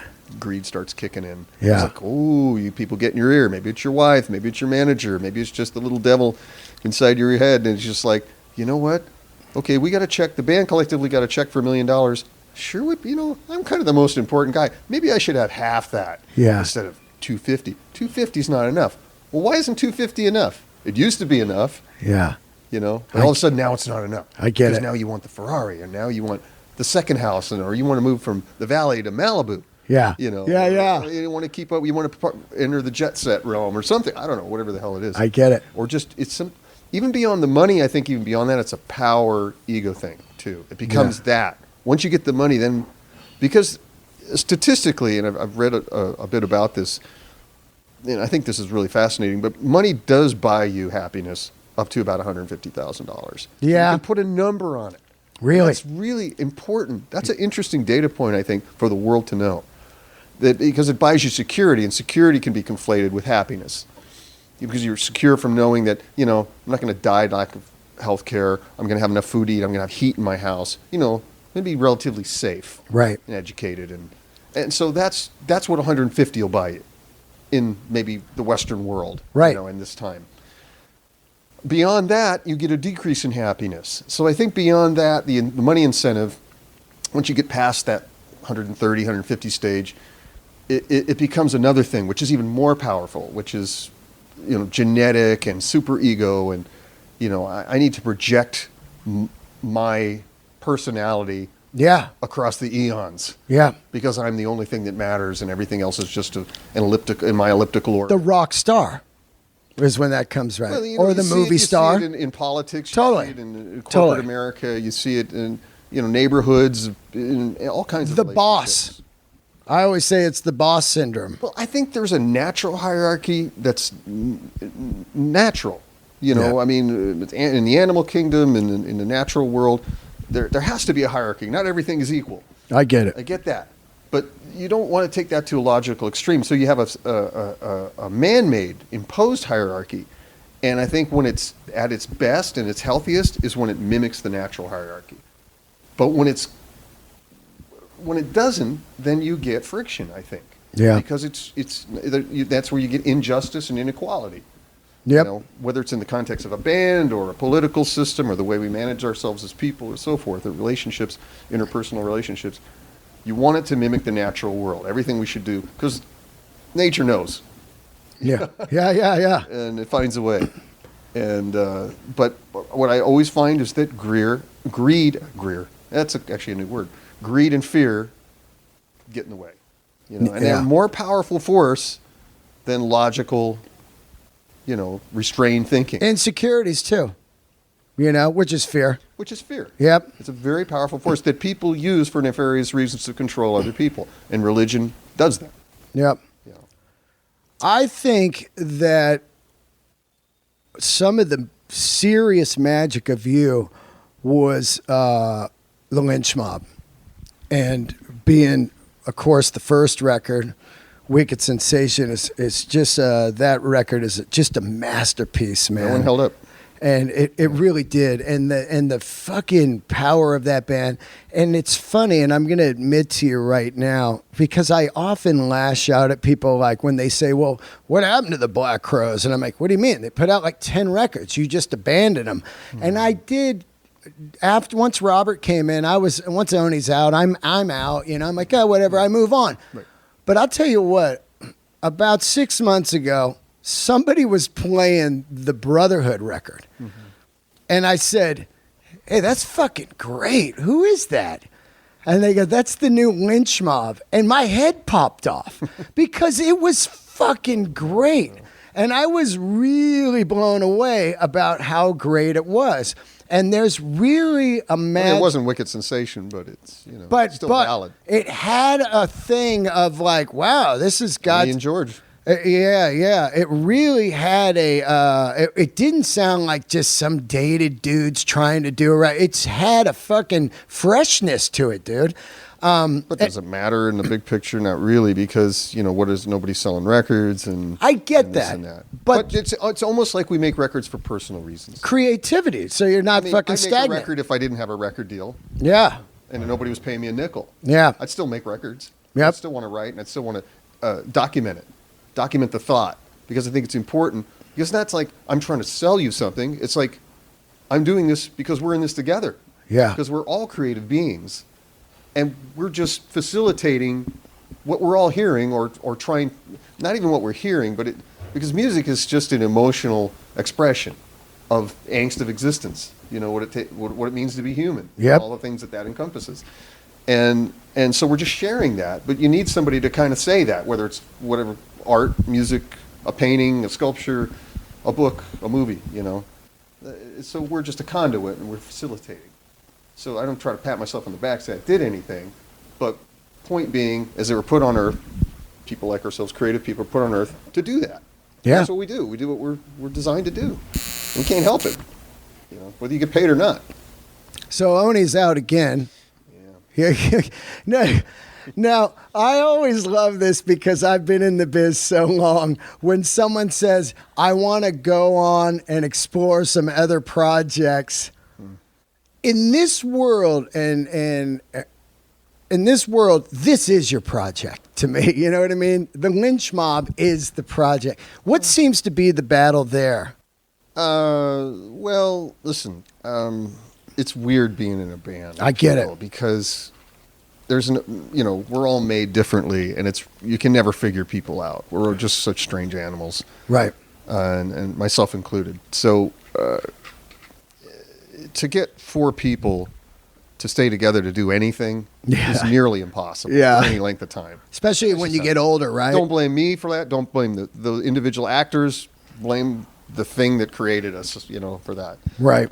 It's like, your wife will complain. It's all you ever think about is it's like, well, I didn't make me. It was designed that way to perpetuate the species, the organism. I mean, there's a purpose. It's design flaw, maybe. I don't know. But so I don't know how to, apologize for that. I feel bad. I'd like to keep things together, but man, it's just been probably 17 versions of Lynch Mob. And, it really has. And really has. Really only is a very important part of that equation, and I acknowledge that. And but he's his own animal and his own actor. I don't know how to, he's a free agent, can do what he wants. Right. I don't really know what the problem is. I would say maybe, we haven't had a tremendous amount of success. Like we're not on an A-list. We're not an A-list band. We have some credibility from other musicians, and we've had some success, and we can go out and earn a living. But it's not the kind of success that we couldn't walk away from and say, hey, right. There's just too much on the table here, dude. Yeah. It's not arena success. Where you're like, fuck it. It's a mixed bag. It's a mixed bag. I mean, we just got off Monsters of Rock cruise. We're doing M3 this year. We're doing Rocklahoma. We do festivals. We do festivals in Japan and Europe. But we do clubs too. Yeah. We do everything in between. It's a very mixed bag. Sometimes we roll very comfortably, and sometimes not. And sometimes we're huffing our own gear. Wow. On stage. Yeah. I mean, pride in that sense. I'm a gear guy, so I love dealing with my gear. But some people don't want to. You are a gear guy. Let's talk about some. I'm a gear freak too. This will be the new beginning of the interview then. Yeah, because let's get into a little bit about right here on the street too, where it all used to be happening here. Guitars R Us, Albert. Of course, early Guitar Center, Voltage early with Guitar Lloyd, Center early Guitar Center. I used to take. What is it when you take a trip to Mecca? What is that called when you Yeah, pilgrimage. I'd take pilgrimages. Yeah. Because I lived in Paramount. Yeah. And me and my buddies would get on the bus and we'd come up to Hollywood. Yeah. And we'd go to Guitar Center and remember seeing the Jacksons there. Yeah. Remember that? The Jacksons with their parents buying equipment. Wow. Jackson 5. Whoa. You thought I meant the Jacksons like the ones the neighbors across the street. I'm talking about the Jackson 5. With wow. I was talking about the Jackson guitars. Like it was the only place. It was the only. I know, but it was the only place where you could see high-end guitars back then. Remember that? Like you would go in. Some weird stuff too. Back I remember specifically going into Guitar Center, and they had the yellow striped Charvels, the Bumblebee Eddies. You could buy one. They had it in there. They had the Star one, in like Blue Star. They had the Eddie guitar, and you could buy these guitars off the rack, man. And they were like $1,500. You'd be like, whoa, that is crazy.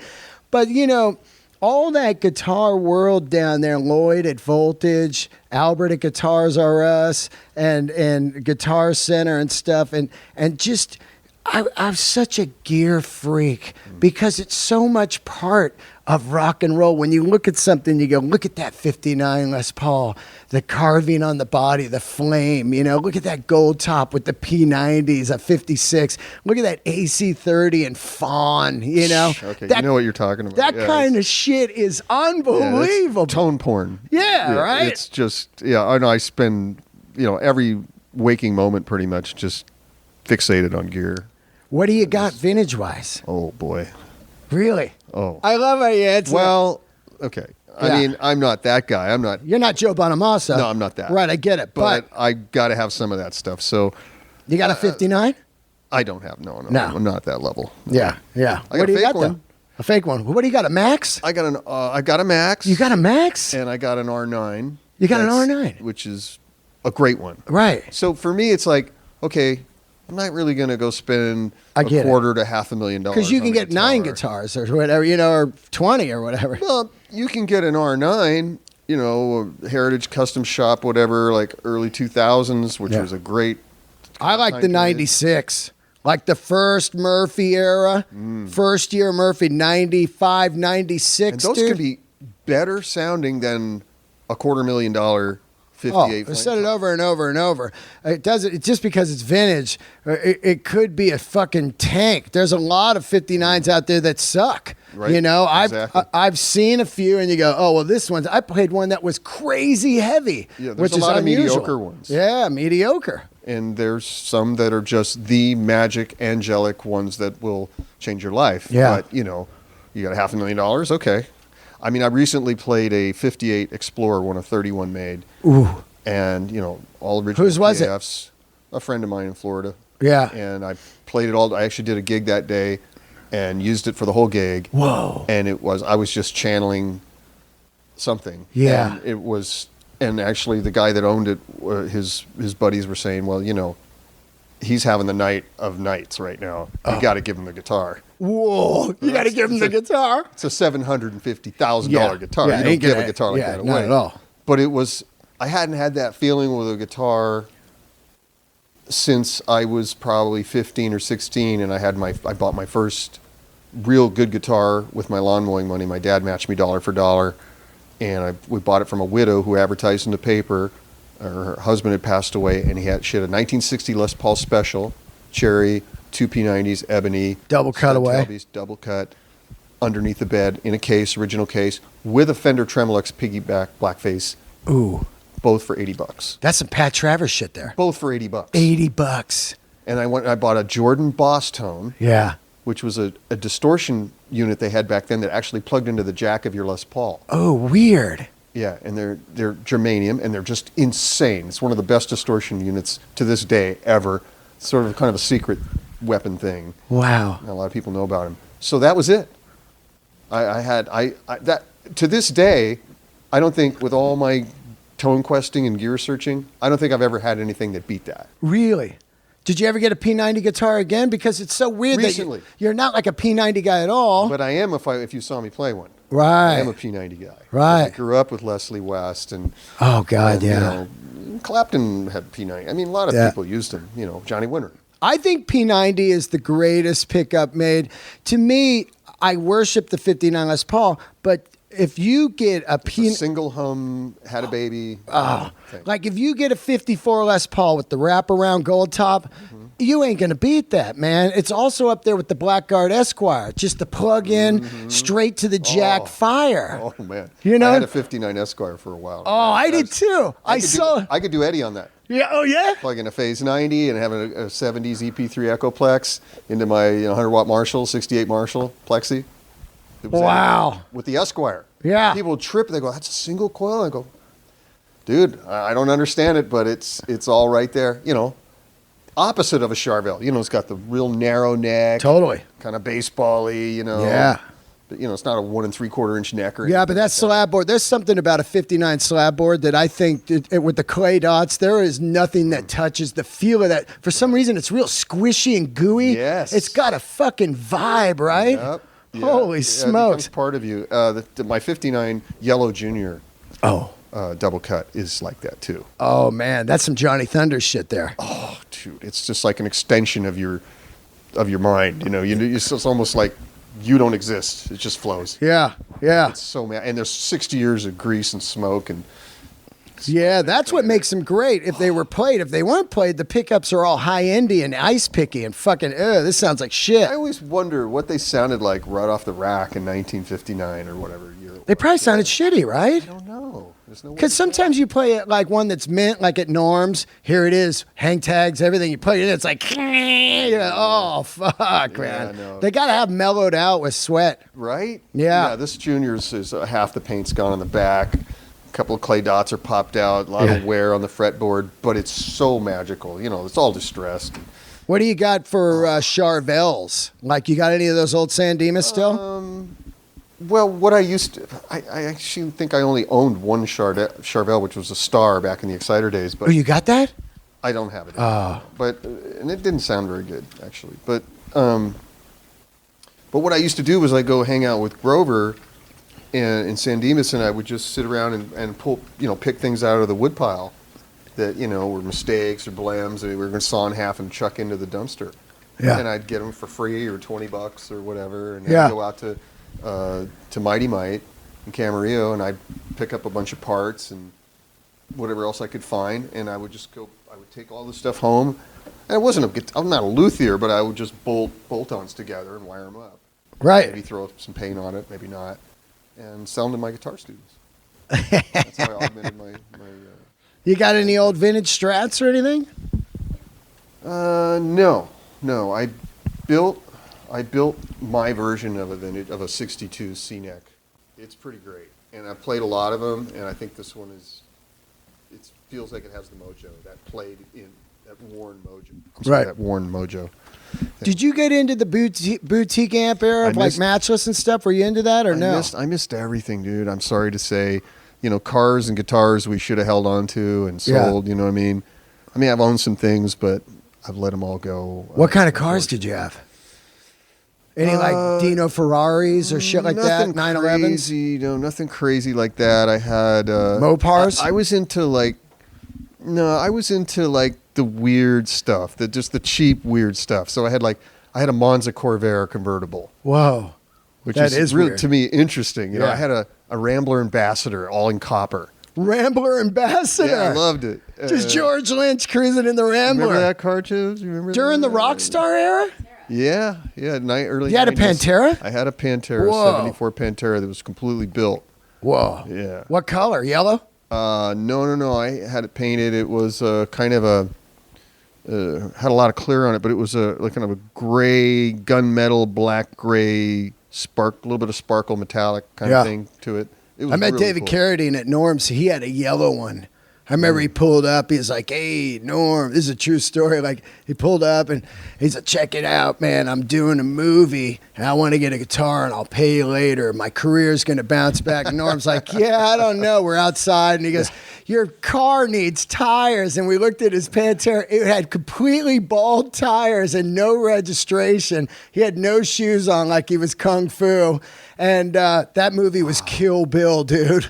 Later on, he actually You can't bet on that, though. No, not at all. No, but we were just laughing. Here he was more concerned about a guitar than his tires. That's so great. What a great. I love that. It's like it's like Boogie Nights, right? Yeah, exactly. You don't understand. We got the demo tape right here. We're going to get the record deal. We're going to come back and we pay you for the studio time. That's so real, that scene, right? There's a guy Feel my that we heat. knew in Arizona that had lived in his Bugatti. The Bugatti Veyron or whatever it's called. It's like $1 million. Oh, the car. Oh, yeah, the car. Yeah. Yeah. It's like 200. He lived in it? He had nothing except that car.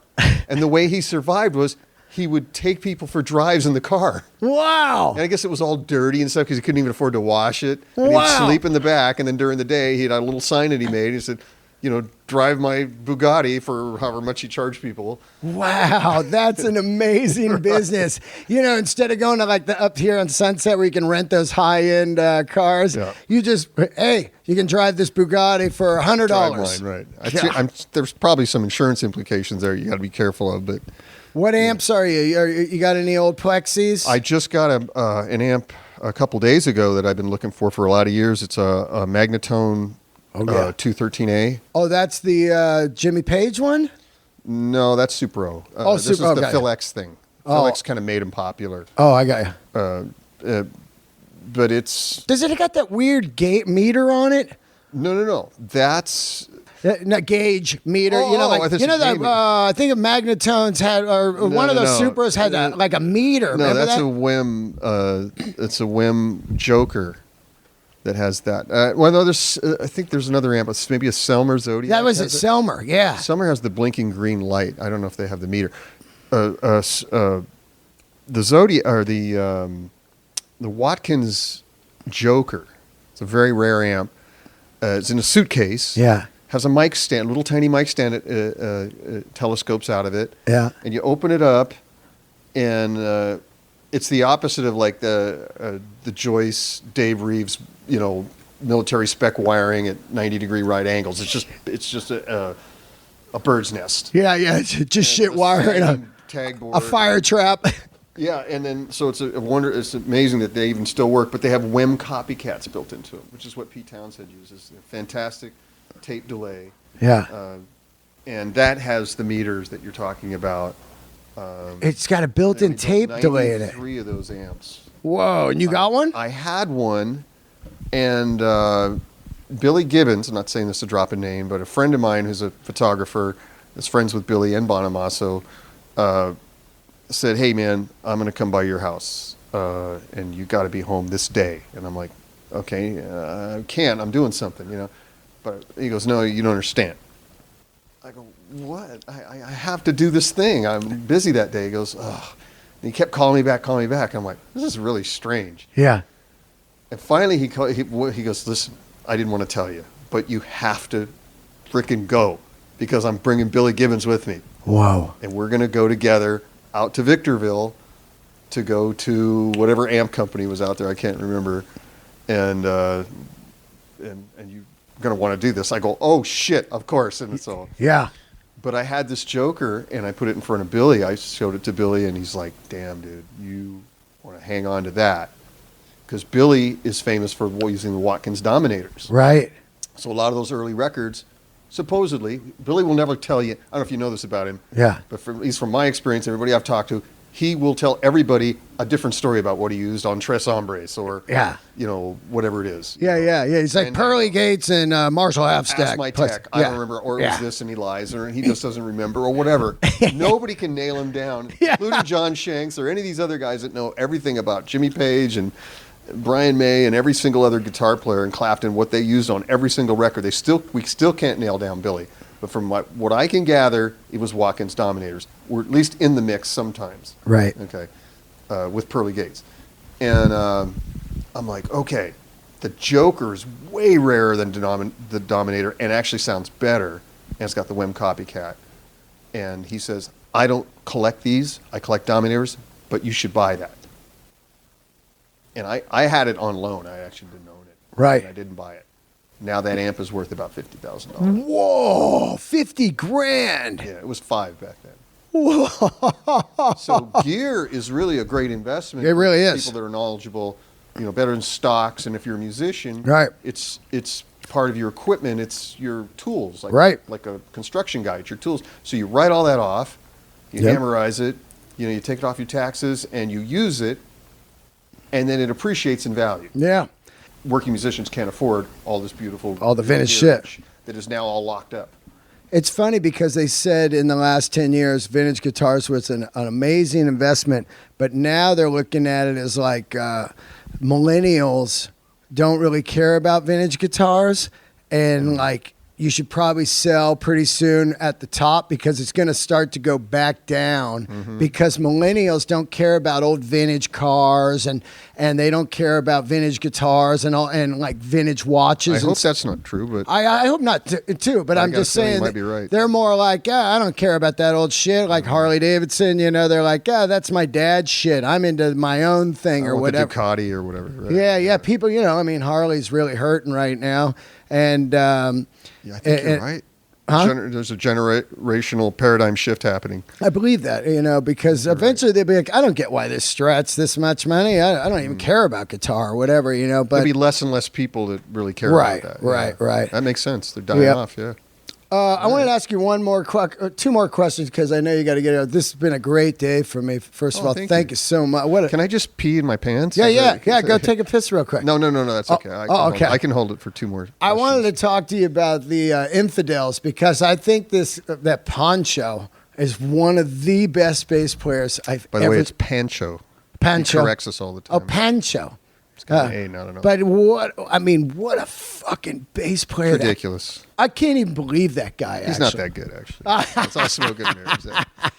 Punches in every other note. Are you still doing that thing? No, he's insane. Yeah. It's a really interesting band. We change our name every record. Really? Yeah. Every album, we change styles and we change the name. And so we're doing now we're called Ultraphonics. Ultraphonics. And that'll probably change again before the record comes out. And our new singer is, we had, you know, Sendog. Well, no, it started with Sendog, then we went to Angelo Moore from Fishbone. Oh, wow! And that was Project Infidelica. Wow! It was originally with Sendog. It was called the Infidels. Yeah. And so we did some recording way back. It was like 5 years ago. Then we did Project Infidelica with Angelo Moore. And now the newest version of the band is Ultraphonics with Corey Glover from Living Colour. Oh, wow. Yeah. Wow, he's great, man. Right. And we actually did 2 albums, and it's coming out in June. Wow, that's rad. And we did 1 studio album, and then the other album we went into, who's the guy that produced Joshua Tree, U2's Joshua Tree? Oh, Daniel Lanois. Daniel Lanois. Oh, God, what a god. Oh, What about his He's- equipment? right. You've been to Oh. his house? Don't even, no, I haven't been to his house. Oh, my. But we worked in his studio in Silver Lake. Oh, that's his house. That fucking weird castle thing? Right. Wow, Oh, with the my weird God. lake that's a And we got- pool? We got to use all that stuff. Holy And shit, we the were like- red floors? He wasn't there, but we were still, you know, it was so we 3 days. Oh. We just went nuts and we just played live. We didn't do any overdubs. Wow. So we've got 3 days of tracking. Wow. So we're editing it right now. We're just trying to make sense of it because a lot of it's just, you know, a lot of mistakes and there's a lot of just dead ends, but we don't care. We want it to be that, you know, Yeah. just like you said, punk rock. It's just off the top of our heads, whatever we were feeling. Some of the things started to feel like songs. A lot of it's just kind of going off in different tangents. And there's a lot of magic and there's a lot of not magic, but Yeah. we're okay Just with channeling it, that. right? We're okay with that. And that's going to be its own separate record. And I don't know when that's going to come out. But we recorded 2 simultaneous records, so That's fucking cool, yeah, man. And then, so that's called Ultraphonics. But I think we're going to probably change the name again before it comes out. Here's my last question. It's who is the one guy to you, the one god of guitar? Does there have to be one guy? Well, I'm saying, you know, I know that, you know, we love a lot of the same guys, you know, Frank Marino, you get into Page, you get into Clapton, There's no guy that I listen to that's completely satisfying, Right. you know, universally forever. I mean, everybody you listen to eventually, I mean, maybe I'm in a metal mood and I'm working out and I'm listening to Meshuggah and I'm listening to Thorndal and I'm going, holy shit, this is very gratifying. It's great. Okay, I've listened to this record twice back to back. I'm ready for some Tom Petty. Right. Or Right. some Sunhouse. Yeah, Sunhouse. Right, or some jazz because I'm in a mellow mood and I'm Earth, Wind, and driving. Fire. I want to hear some Wes Montgomery, or I want to hear some funk, or I want to Yeah. hear some. You know what I'm saying? It's just Yeah. there's no one guy. I hear you. I mean, there are guys that I hear embody certain. You know, obviously, the other thing when somebody asks you that question as a guitar player, sometimes you want to be creatively cool. Oh, yeah, You of gotta- course. it's, I like this guy you never heard of. Yeah, I love that, right? Well, actually, there's this dude. Yeah, he's from Patagonia from the 40s, and he was half black, half fish. and His fingers were welded together. And Yeah, he played yeah. upside down, Yeah. backwards. Yeah, under yeah. the ocean, or something. I don't know. I get it. So there's that, and I don't want to be that guy. So, I mean, the most obvious answer is Hendrix. Of course. Yeah, of course. That's very. Did you see Hendrix ever? I sat home in Paramount while all my friends went to see him at the Forum. Oh. I miss Pink Floyd like that. I miss Zeppelin like that. You didn't see Zeppelin either? I could have. They all went. All my friends went. Wow. What were you? You I was just. practicing. Oh, really? At least I like to think I was. I think my dad had me pulling weeds that day or something. Wow, man. What was your first concert? Oh, what was it? First concert, I don't remember. Either Johnny Winter or Pacific Gas and Electric. Oh, Remember wow. that Those band? guys. Yeah, maybe that. Something 70s. Yeah. But my first big concert Yeah. was Tres Hombres Tour, ZZ Top at Long Beach Arena. Whoa. Almost also the first time I ever smoked pot, Wow. which may be why I thought it was so good. Yeah. You still smoke pot? No. No? It's too strong, right? Right. It's just like it's like a fucking knockout, man. I can't take it. Who wants to be paralyzed? Yeah, back in the day, it was, what do they call it, indica or something? Yeah. It's like the Yeah, indica. mellow, It's like you're lucky if you even got high at all. You Yeah. know what I mean? Well, One step away from oregano. No, that's like Colombian, and remember that like Thai stick and all that. That's 70s, Cheech and Chong Maui shit. Wowie. Are you you like comedy? Well, I like it when people are funny. I mean, A lot do of times comedians aren't. That's the problem, right? No, but you know what I mean. Steve Martin syndrome, where they're. I love that, though. They're very smart. Comedians are very intellectual generally, very deep people, and they usually got a lot of problems and think about a lot of things too much. But they're not funny. when they're not working. You know what I mean? Oh, well, yeah. I mean, it's a different Steve game. Martin, I mean, I've got a book on philosophy that he wrote. You Yeah. know, it's very dry and Yeah.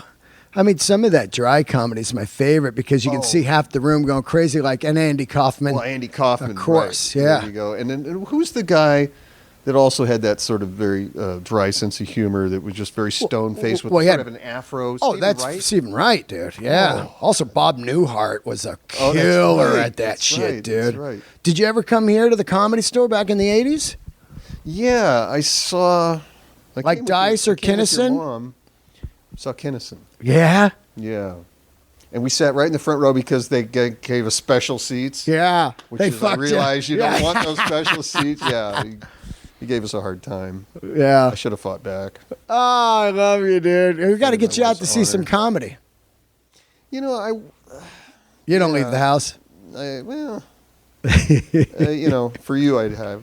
But Dude, this is went insane Went to that- the Magic Castle for a while. We Oh, were that's going to great, that. right?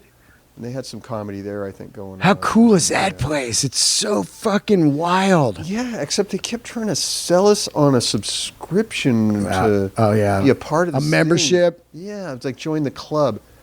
And it was almost kind of like this secret society thing kind of going on. Like, it was starting to creep me out. It's Yeah. like everybody was in on it. Yeah. And I didn't get, and I like, what is the secret society thing going on? Hey, this is really great, isn't it? You having a great time? Yeah, if you want to sign up and be part of the secret group, let us know. You really should think about it. It's really, really so awesome. Look at this fake smile on my face. I'm Turns so out happy that's to where be the here. Illuminati is, Wow. right? It's honestly started freaking me out. Yeah. And I just stopped. Did they know who you were? I don't remember that part. If anyone knew who I was, but we were invited by some people that were part of that Right. Illuminati thing, whatever you call it, the Yeah, Magic Castle Yeah. Club, and it's almost like they were trying to get people in. Almost felt like they were vampires or something, and trying to like. Like I was gonna get eaten or something. It was just Yeah, crazy. yeah. Or turn into a sex slave. They're like, I You know got what it reminded one. me of? Get Out. It reminded me Get of out. How great is Oh, that? yeah. But it reminded me of that. Yeah, wow. It's like something's going on here. I should make sure that door is unlocked, and I got a way back out of here. It's like, and they ask a lot of questions, like, where are you staying, and how much money do you make? And it's so wonderful. Isn't this just wonderful? I go, I don't really know what goes on here. I mean, that's an expensive piece of real estate. Yeah, it is, right? That Right? thing's a gold mine. It's just, I don't know. It bothered me. Well, thanks for doing this today, Yeah, dude. man. I can't thank you Sorry to enough. leave on a sour, negative note like that. No way, man. That's a funny ass. telling the That's, truth, that's dude. a funny ass story, dude. Yeah. You know, this street right here has been. It's so insane. These 4 blocks here of just rock and roll, man. A lot of broken dreams. Yeah. More broken dreams than actual dreams, A right? lot of broken dreams, Yeah, right? yeah. Lot of sound checks and a lot of go home disappointed. We didn't get the record deal. Yeah.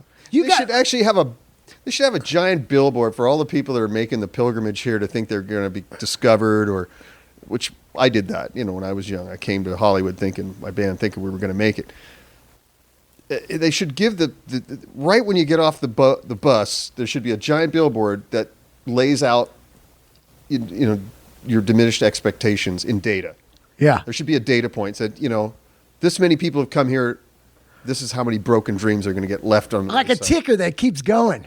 You know what I mean? It's Right, just ticking the whole time. Like a Like the burger smoking served. deaths. Like burgers served at McDonald's. Right. It's just spinning the whole time because every 5 seconds someone gets off the bus, right? National debt, or people die by smoking or car accidents. So there's all those billboards. Have Yeah. the one where the people that came here to find the dream, Broken ended up dreams. in the gutter doing meth, fucking, whatever, selling Yeah. themselves, just to fucking, Yeah. Yeah. buy a cheeseburger, Yeah, whatever yeah. it is, I don't know. That's so great, man. Right? It wouldn't detour anyone, though, because when you come here, and look at me, I'm 52 years old doing stand-up still, there's something inside our brain, as long as you're not delusional. And I said this morning at a meeting I was at. Some people are just delusional, like you'll see them at like Ralph's and they're decked out and they're like 60 and they're like, yeah, we're doing a new demo. And you're like, come on, dude. You know what I mean? But there's never going to be any deterrent because there's something in the artist brain that says, I'm going to prove you wrong, and I'm different. And then a guy fucking makes it. And that's important that people have that. Yeah. All That right. people have that drive and belief in themselves, even if it's misplaced. Right. Because if it wasn't for that, humanity would never progress. Yeah. We wouldn't have any we art. Have this We wouldn't have any art. sense of like we're better than we are. Yeah. Until we realize that we're not. Yeah. And then maybe we've accomplished something accidentally. Who knows? Yeah. A lot of discoveries are by accident. A lot of musical, creative things are probably done by accident. Absolutely. A lot of scientific discoveries, and maybe somebody just fell into something. A lot of bands were signed because the guy got there too early for the headliner and left with the opener. You know what I mean? Exactly. So sometimes there's no rhyme or reason, but that drive to express to the world that you matter is important. Yeah. People. That's what makes us human. It really better does. or worse. Really does. What are you going on tour or anything coming up here? What do you got? Always, yeah. I mean, a lot of what I do now is just fly stuff. The days of getting in a tour bus and leaving from Los Angeles. Just fly-ins. Yeah, we do long weekends, or we'll do a couple of weeks. We go out and do a couple of What are you weeks. doing, Lynch Mob? Yeah, primarily that's my touring. Who's singing? Machine. Right now I got Robert Mason back. Oh, he's back. in the band. Yeah. In between the warrant stuff? Yeah. Yeah. And who else is in the band? Deanda's gone, right? Deanda's gone. We got Scotty Coogan back. Who's the bass player? Sean McNabb. Yeah, Sean. Yeah. So he's been in the band now for quite many years. And he was actually in Dokken for 11 years. Actually was in Dokken longer than I was in Dokken. Wow. So we're old friends. And then maybe a little secret Dokken reunion. Yeah. You talk to Don. You let me know if you were able to work that out. I haven't seen him since he did. I'll send you his cell number, and you can text him, and you say, "Listen." I'll tell you what, I was pretty surprised that he showed up the day he showed up. He did the show. He told It's pretty sad when you get credit for just showing up. Well, he told some crazy stories, man. That guy's a maniac. Was there alcohol involved? Oh, I love you, dude. Right? I haven't had anything to drink today, so I'm just telling the truth. All right. Next time I'll have a drink. Okay. And then we'll get all crazy. You gonna come back and do a part 2? Hello. Okay. Jesus. All right. You're You're fucking up. Next time I'm gonna we come. just scratch the surface. I'll come to your place next time. All right. See some of the guitars. Yeah, we can do that. Where are you at? Because there's nothing like building guitars on a radio program. I gotta fucking see that shit, It sounds dude. so good. I want to see that. Yeah. The audience is going to love it. When you hold the mic up to the routing. The Yeah. Right now he's got Mr. Scary has got like a shark tooth. Right. It's You can do the way play-by-play. crazy. Yeah. And this one looks more like Keith Oh my Richards' God, he's putting Pirates of the snake skin on. Caribbean. He's super gluing his fingers together again. Oops. Okay. I love you, dude, man. Thank you so much for doing the show and kick ass. And I can't thank you enough. And I'm gonna we will do a part 2. What's that? You validate my parking? Yeah, you parked free, dude. No, Thanks for tuning in, guys. Leave a review and subscribe to the podcast on iTunes. Candles lit.